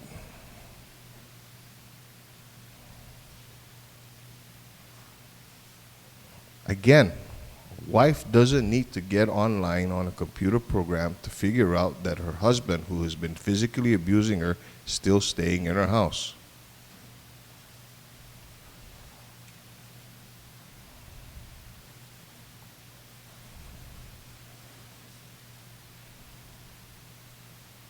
So, I'll listen intently. Maybe there's something that I'm missing with regards to this whole intent in the conversation.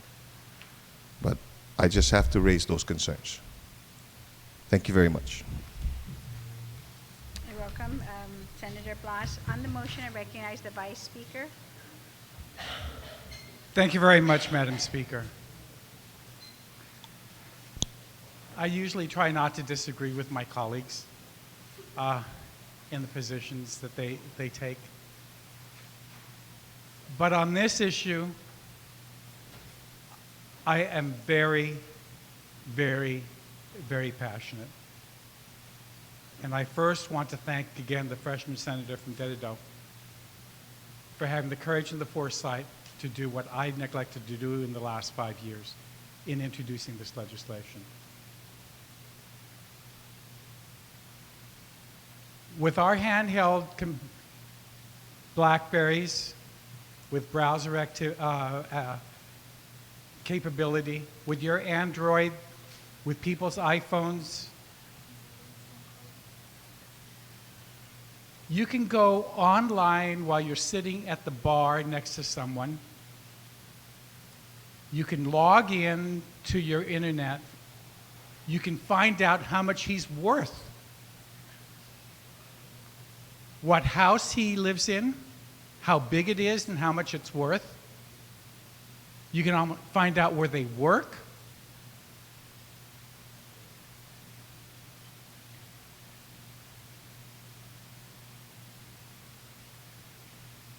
I have 3 nieces, one that's 32, one that's going to be 16, and one that's 14. I fully support this legislation because I want to be able to go on to find out whether or not the young man that they're going to be dating is someone who has a propensity for abuse. And not denigrating the Innocence Project, but at least they're still alive to be able to have a DNA test to determine whether or not they are or are not innocent.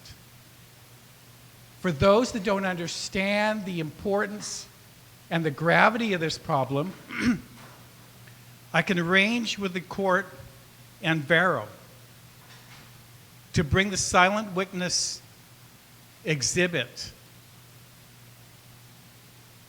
to this legislative hall. And we could be surrounded by over 30 silhouettes in red of people who have died, male, female, and unfortunately even children.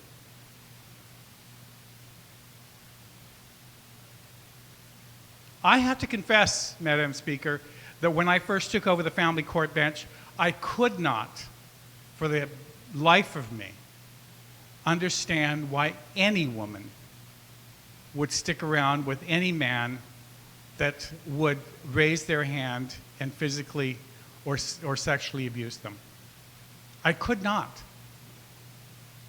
I would sit there, and I know this sounds terrible, but I would actually sit there on the bench and look and try to figure out, what does this person have?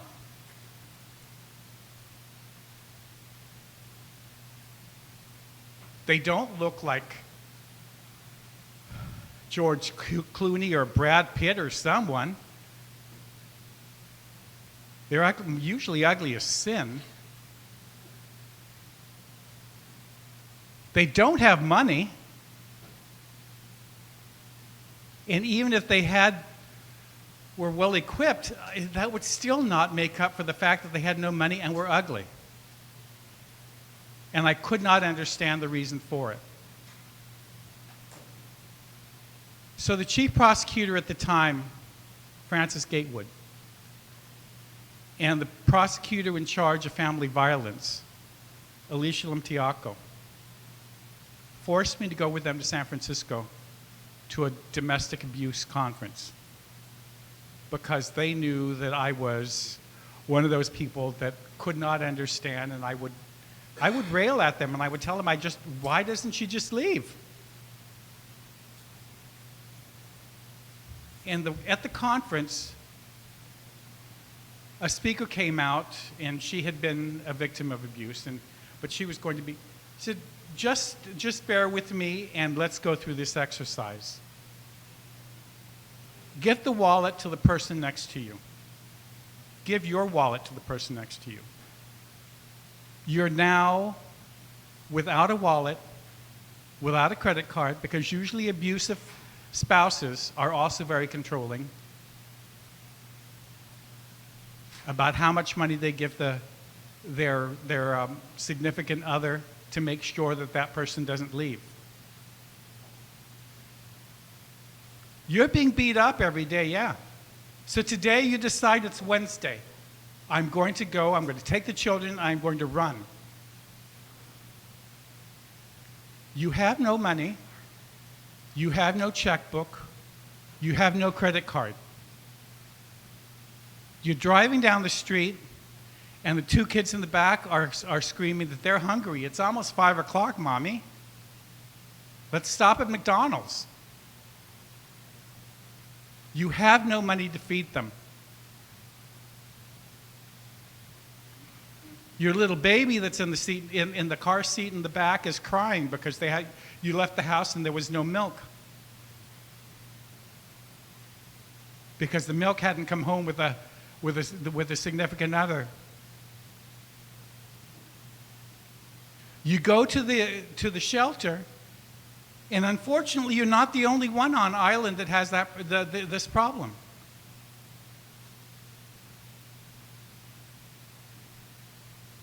It's full.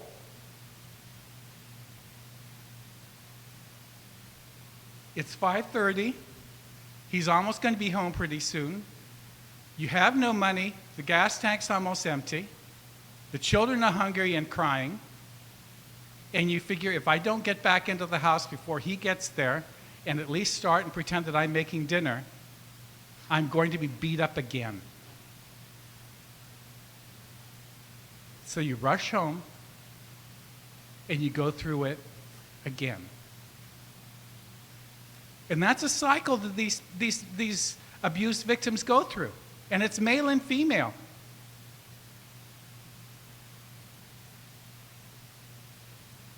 I was embarrassed after I went through that exercise and realized how calloused I was and how unfeeling and unwilling to look from the other side from where these people were coming from. And I would wonder how, with the thousands of men or women out there, do these victims somehow find this needle in the haystack of an abusive significant other? And sometimes when you're out and you're drinking and you find somebody, he seems nice and he's handsome, or seemingly, and you get involved with them, then all of a sudden realize that deep down, he's very controlling. All of a sudden, he doesn't want you calling your friends, your mom, your dad, your sister.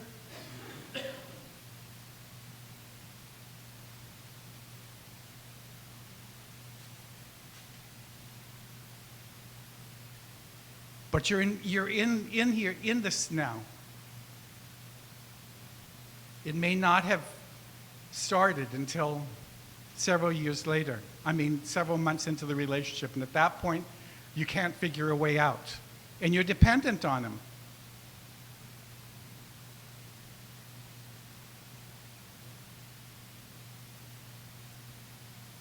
With the capabilities of these droids and these Blackberries and these iPods, I'm hoping that these young women will be able to get on some kind of line. They know to at least check to see whether or not he's a sexual predator, but to be able to find out whether or not they're going to be abused or violated physically. Because I've seen so many of these cases, Madam Speaker, and it just tears my heart out. Any way that we can help people make an informed decision in the same way that we did with the PPA this morning on patient protection, any way that we can provide people the information to know not to send your child to this daycare center because the daycare provider is on the sexual registry, or can help your daughter or your son not begin a relationship with someone who you've determined through your research in the registry, has been someone who has had several cases where they have a propensity to be violent.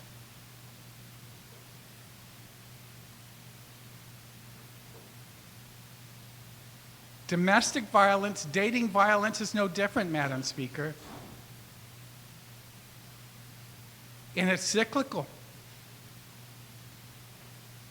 I had kids who I handled as juveniles who 5 years later, when they were 17 or 18, were being brought in for beating up their girlfriends in high school. The cycle of violence continues and will continue until somehow we can break out of it. And we can break out of it with some of them by not getting involved with them, by making informed decisions about who it is that we decide to have a relationship with.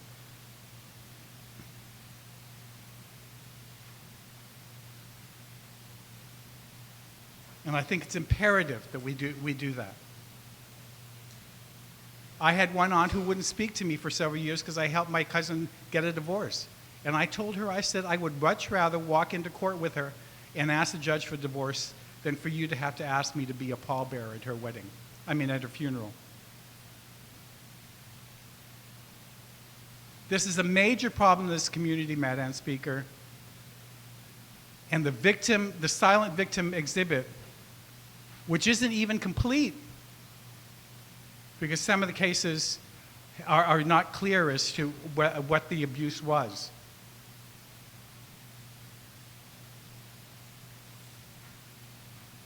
And it has over 30 silhouettes. This is not an unimportant, insignificant piece of legislation. This is probably the most important piece of the 50 that we're considering. And I beg my colleagues, please, we cannot continue to have to cut out more silhouettes of victims of domestic or dating violence. Let's pass this legislation and assist our children, our sisters, our mothers, or make the right decisions on who they get involved with by knowing ahead of time whether or not the person they're getting involved in has a propensity for violence.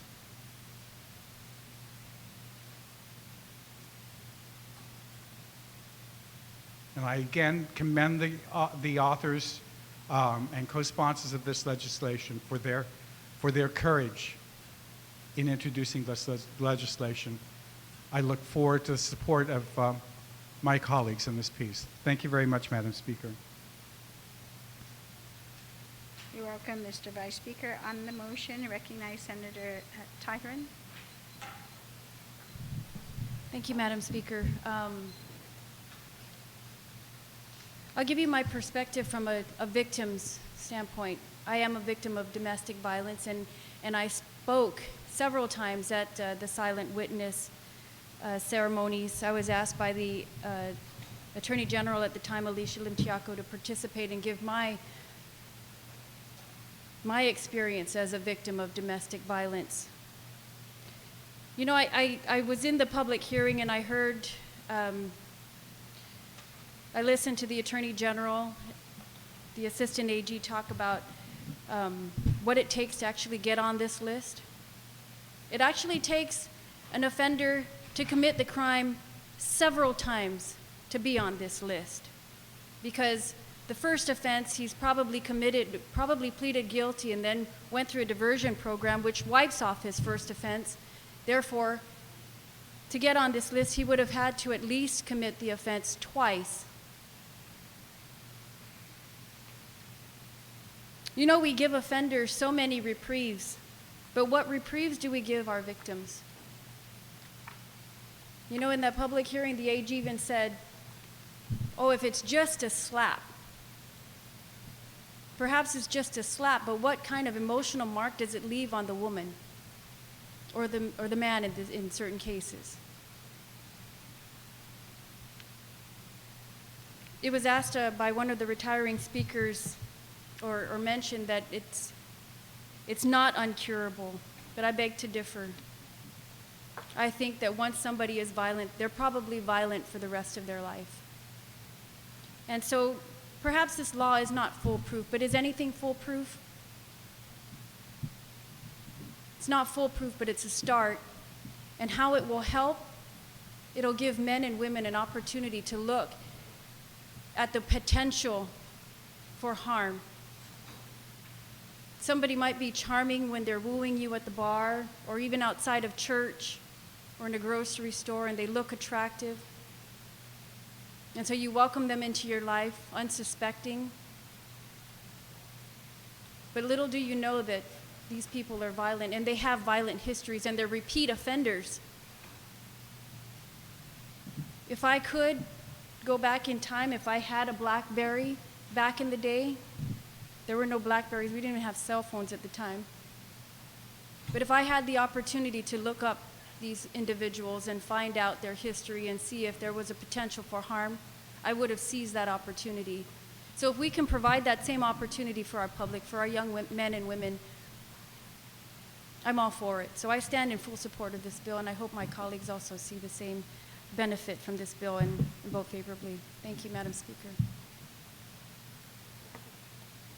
Thank you very much, Senator Tyron. On the motion, is there anybody else who would like to speak?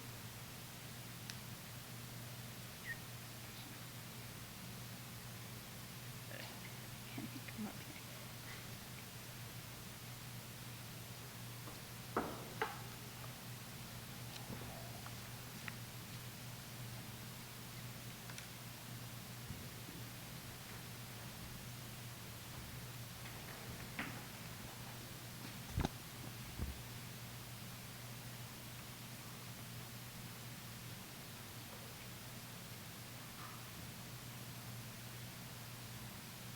Madam Speaker, you're recognized. Thank you very much, Mr. Speaker. Mr. Speaker, sitting up there, of course, I was able to listen intently to everyone's discussion on Bill 195, and I've not made any decision primarily because there are several things that I would like to ask. And maybe somebody can enlighten me. Well, and one of the very first things, of course, is that when you think of family or domestic violence, and then, of course, the new term here, dating violence, but there is one other term, I suppose, or an action that's very close to dating violence, and I'm wondering, and other states have actually had considered including it, is the stalking of, individuals.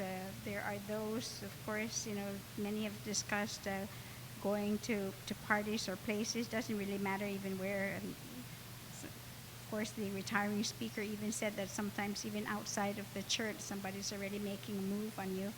And there's cases, of course, where stalking has actually taken place, and has ended up also in some sort of violence, and even the worst part of all, of course, is the actual killing of the individual who would not succumb.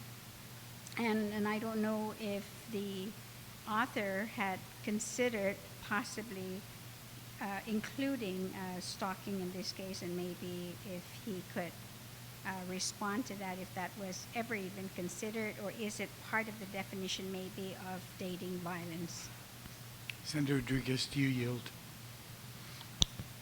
Thank you, Mr. Speaker. And no, Madam Speaker, in developing this and crafting this legislation, that wasn't considered, but on Title IX, Chapter 30, it does give definition of what family violence, domestic and dating violence is, and so I'm open and to inclusion of something like that, if you so please. Thank you, then, thank you, Senator, for responding. I think it's important then that in this case, because I've never really heard of a case in which stalking has actually taken place and it ended up, with a happy ending, so to speak. There's always a request then for a restraining order, and so I just would think that when you consider this, because it's so closely related to some of these violences, is that because you might, like you say, there might be this partner where is very controlling and is also very jealous of anyone who would even talk to their spouse, and I just think that stalking should definitely be one of the offense that should be included. So, and if it's the pleasure of the body, of course, that wherever we say family, domestic, stalking and or dating violence throughout the bill. That's an amendment I would like to offer. On the WANPAD amendment, anybody wish to be heard on it? Legal counsel will assist the speaker in crafting that, but just on the amendment proposed by the speaker. Anybody wish to address it? Seeing no hands go up, does anybody object to the amendment?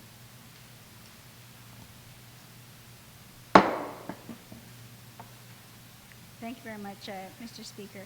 I have other questions as well, because I was, and I was listening, like I said, and wanting to know when would this individual get on the list. And I know it says on 2 or more occasions that they have been convicted.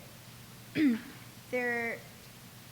then there is the request for removal of their names on the registry, and I'm wondering whether, again to the author, is that other than just putting in this request, and it's to the Office of the Attorney General, and then an investigation will be done. Why is it that there shouldn't be other requirements, such as the individual seeking counseling or participating in any type of program to be able to modify an individual's behavior? I mean, I know there's always the argument whether is this something that is a familial type of or something that's inherent, or a sickness, whatever it is. But there's always those on the other side that are saying that there are the tendencies that are there for every individual, both good and bad. It's just it could be a familial exposure to it, environmental exposure to this, and teaching, relearning, counseling, and all that should be part of a requirement, to be considered as well for the expungements of their names in the registry. Thank you, Senator Rodriguez. Thank you, Mr. Speaker. And thank you, Madam Speaker, for that. Page 5 of the bill, item E, says the Office of the Attorney General may promulgate rules and regulations for petitioning for removal from the Family Violence Registry database. And in working closely with the Office of the Attorney General, we realize that other instances may come up where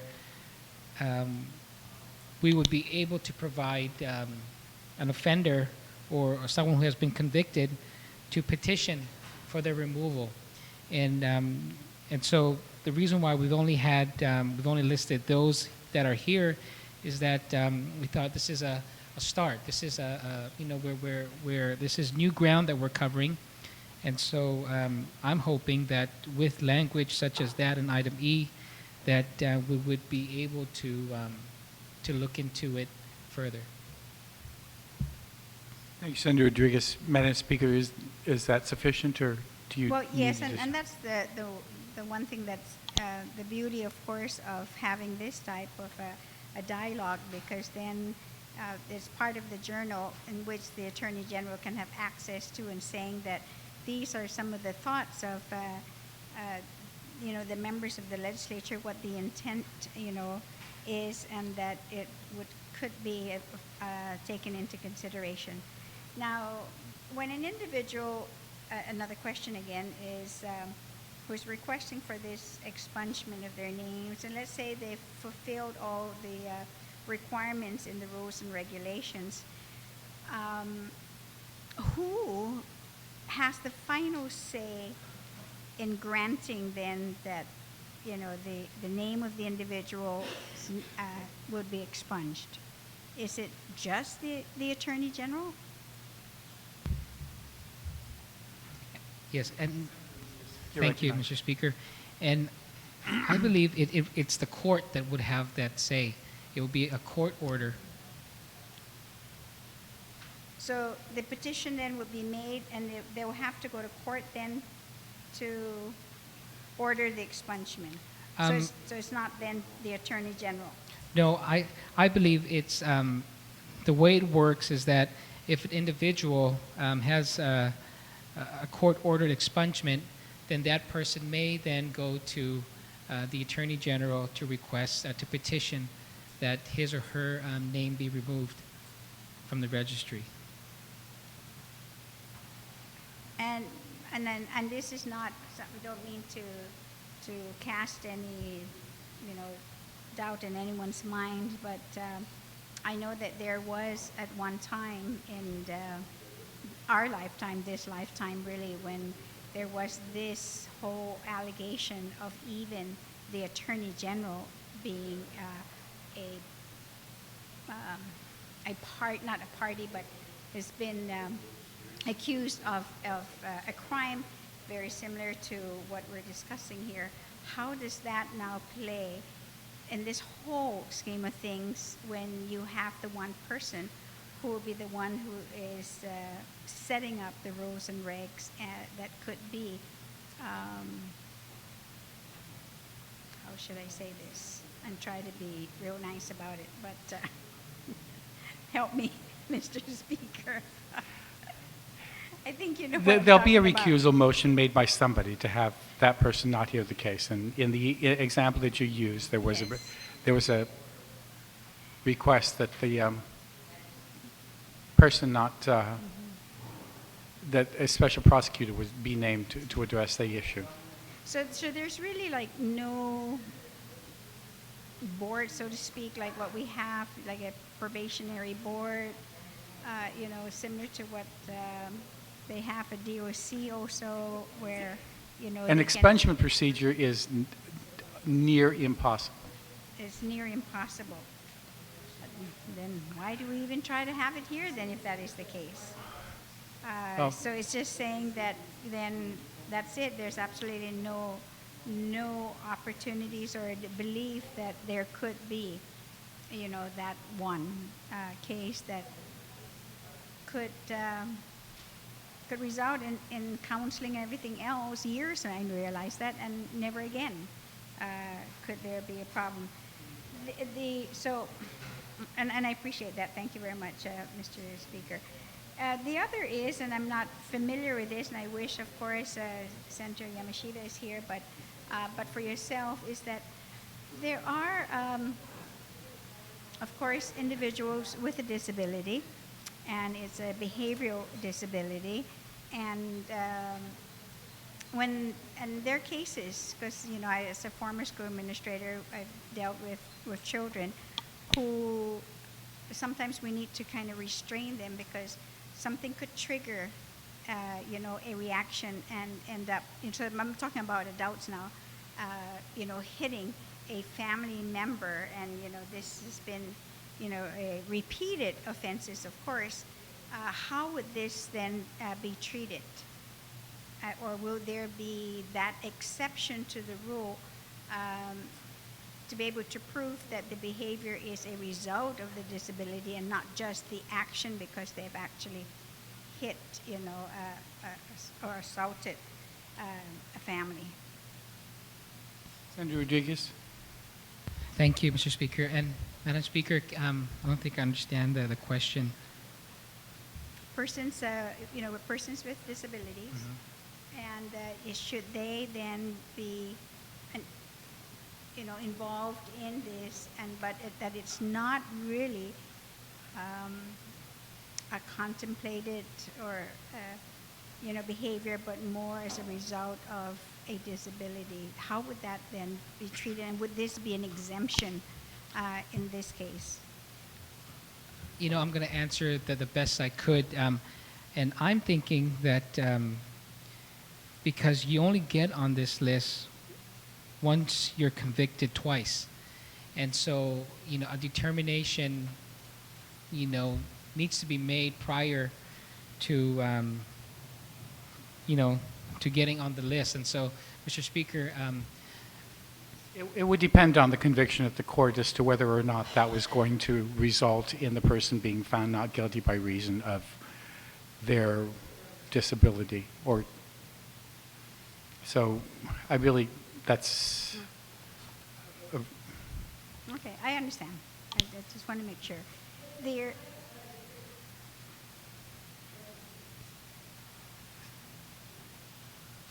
Just based on the speaker's questions to the author, I just wanted to know, would that include also, when we look at the expungements, would that also include like pardons?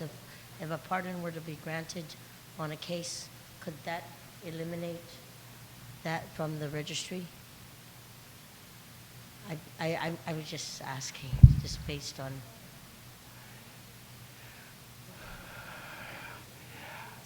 I suppose the Attorney General could, in its rules, address that issue.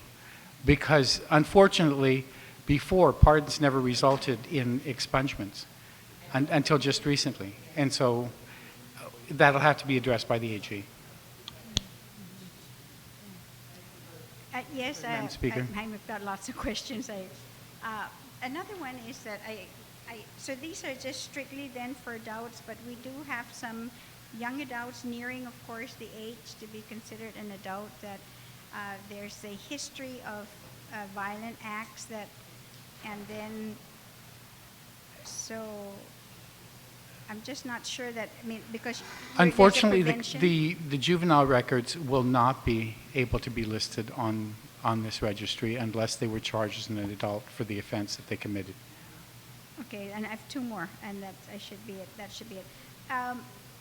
We have a very stringent laws, I know, in terms of domestic violence, and that if a couple should be involved in an argument and one, should hit the other individual, and when the police is called in, my understanding at least is that both of them would be arrested. And even if one later on wants to try to say, okay, it's over with, I'm going to withdraw, that it can't be at all. And I'm not really sure about this, but this is what I've been led to believe. And how then, how is this going to be treated again? It says, I know it says, I don't know if anybody It would all depend on the Attorney General. At that point, once the police have been called, the Attorney General makes the determination. It's the state at this point that determines whether or not to go forward. Even if you ask to have the charges dropped, if it's in the determination of the AG that it should not be dropped, it won't be dropped. Point of information, Mr. Speaker, but the legislation as written also has arrests.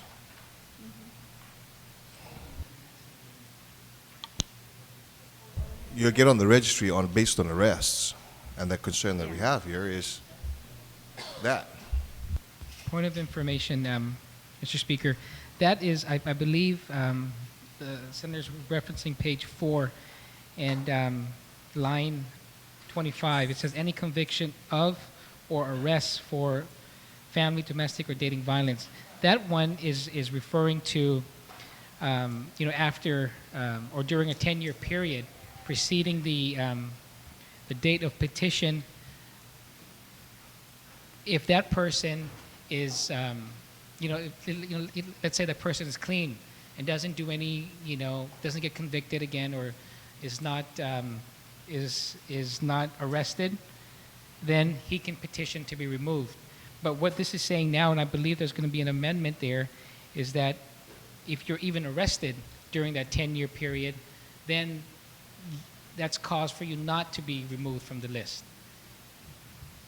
So it's not just being arrested that will get you on the list. As a matter of fact, you're going to have to appear before a judge 3 times, and answer to, to these charges.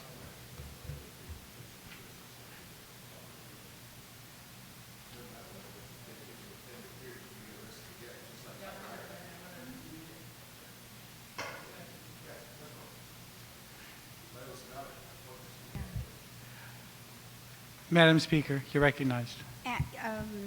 Thank you again. And one of our retiring speakers had alluded to the fact that during the public hearing, the Attorney General had provided some testimony, and I've been looking, trying to see where specifically is the testimony to have a better understanding of it. And maybe if somebody else can explain to me, I pulled out the law in the 9 GCA Chapter 30 on family violence on diversion eligibility. If somebody can please just educate me on that and what specifically the Attorney General said, and I would appreciate it. Thank you very much, Mr. Speaker. Thank you. Senator Respicio, on the bill? Thank you very much, Mr. Speaker. Mr. Speaker, I rise to support the bill, but I also want to rise to express some of the concerns or reservation that some of our colleagues have expressed. I mean, we all know what the intent of the bill is, and I join you and I congratulate you and commend you, Mr. Speaker, for reaching far from within your own experiences as a family court judge to kind of put before all of us the harsh realities that members of our community experience when it comes to issues of domestic violence. And I also want to commend the sponsor for forcing this legislature to really be very upfront and honest, and for us even to have this kind of discussion. I will support the bill, Mr. Speaker, but I want to say that I do agree with the comments from the gentleman from Barragata, our former speaker here, that at these kinds of issues, it really depends on the kind of representation you have to mean whether or not you're found innocent or guilty in a court of law. They say Lady Justice is blind, but people get convicted or get off sometimes based on a procedural technicality. And I, in reviewing the bill and in bringing myself to support this bill, I think there are some kind of safeguards in a sense that you would have to be convicted twice before you get on some kind of this kind of offender registry, basically involving domestic and family violence. But where I want to call to our attention is a discussion that we just had relative to the 10-year period. And so, Mr. Speaker, if you have no incidences of domestic or family violence for 10 years, then you would be able to be no longer on this list. However, on page 4, line 25, it says any conviction of or arrest for. So if you simply had an arrest, Mr. Speaker, then you would go back on the offender registry. And my concern here is we never want to set up anything legislatively that could be used as a tool of retribution. And so if for some reason the couple is no longer together, but he or she is estranged, if they are familiar with this kind of provision, should it be enacted into law, on the 9th year and 11th month, he or she can say that he or she attacked me, and then by that mere filing of that complaint, that individual will be arrested, and then he or she will again find themselves on this registry. So, if in one sense we're saying that we're doing this as a diversion so that people can, it can be out there and social service type programs can reach out to these individuals, I also don't want to create a situation where we violate anyone's due process. And so at this time, I respectfully request that we delete the words "or arrest." So it'll read any conviction or arrest, any conviction rather, any conviction of or for violation, I guess that's for family, domestic, or dating violence. So it'd be to delete the words of or arrest. I guess it'll, any conviction, the new sentence will read any conviction of family, domestic, or dating violence. So we're deleting the words, we're taking out the arrest, so the mere arrest wouldn't put them back on he or she back on the list, but rather they would have to go through a due process. So another conviction will find themselves back on the list. On the Respicio amendment, anyone wish to be heard? Seeing no hands go up, any objection to the Respicio amendment? Thank you, Mr. Speaker. On the main bill, any other senators wish to be heard? If not, I will invite the and recognize the sponsor to close. Thank you, Mr. Speaker. First of all, I'd like to thank you for passionately and for really, I think you've explained it more than I did. You explained it better, more better than I did in my opening, and really what this does, Mr. Speaker, is again protect, our people. In crafting this, I thought about my 15-year-old daughter, and she's getting to that age where, I was 15 once, and I know what I was doing and what happens, and we want to be able to make sure that the people that are sisters, our daughters, or sons, when they go out and they start to date and get into relationships, that they be made aware of individuals that can cause them harm. And so what this registry does really is, and I think because at the time of introduction, I think we're going to be one of the first, if not one of the few, that have put this into place if it is passed and enacted into law. And as it is now, it's very accommodating, I think, for the offenders, because the first offense that you commit, you go through a diversion, and once you complete that program, your record is clean. And the second time you do it is now considered your first offense. And so you would have to be convicted, not that one time that you beat up your spouse or your partner, but it'll be that second offense, and not just the second offense, but the second conviction, Mr. Speaker. So really, I hate to say it, but it's very accommodating, but I understand at the same time that this is new ground that we're covering, and I believe it's a good start to wanting to put this type of family violence registry into place. And so I thank you, and I thank all the other my colleagues who rose to support this legislation, and I asked for everyone to please consider voting favorably when that time comes. Thank you, Mr. Speaker. Thank you, Senator Rodriguez. On the motion to place Bill 195 in voting file, any objection? Hearing no objection. Mr. Majority Leader. Thank you very much, Mr. Speaker. Mr. Speaker, I move that we recess till 9 a.m. tomorrow. Thank you. On the motion to recess to 9 a.m.,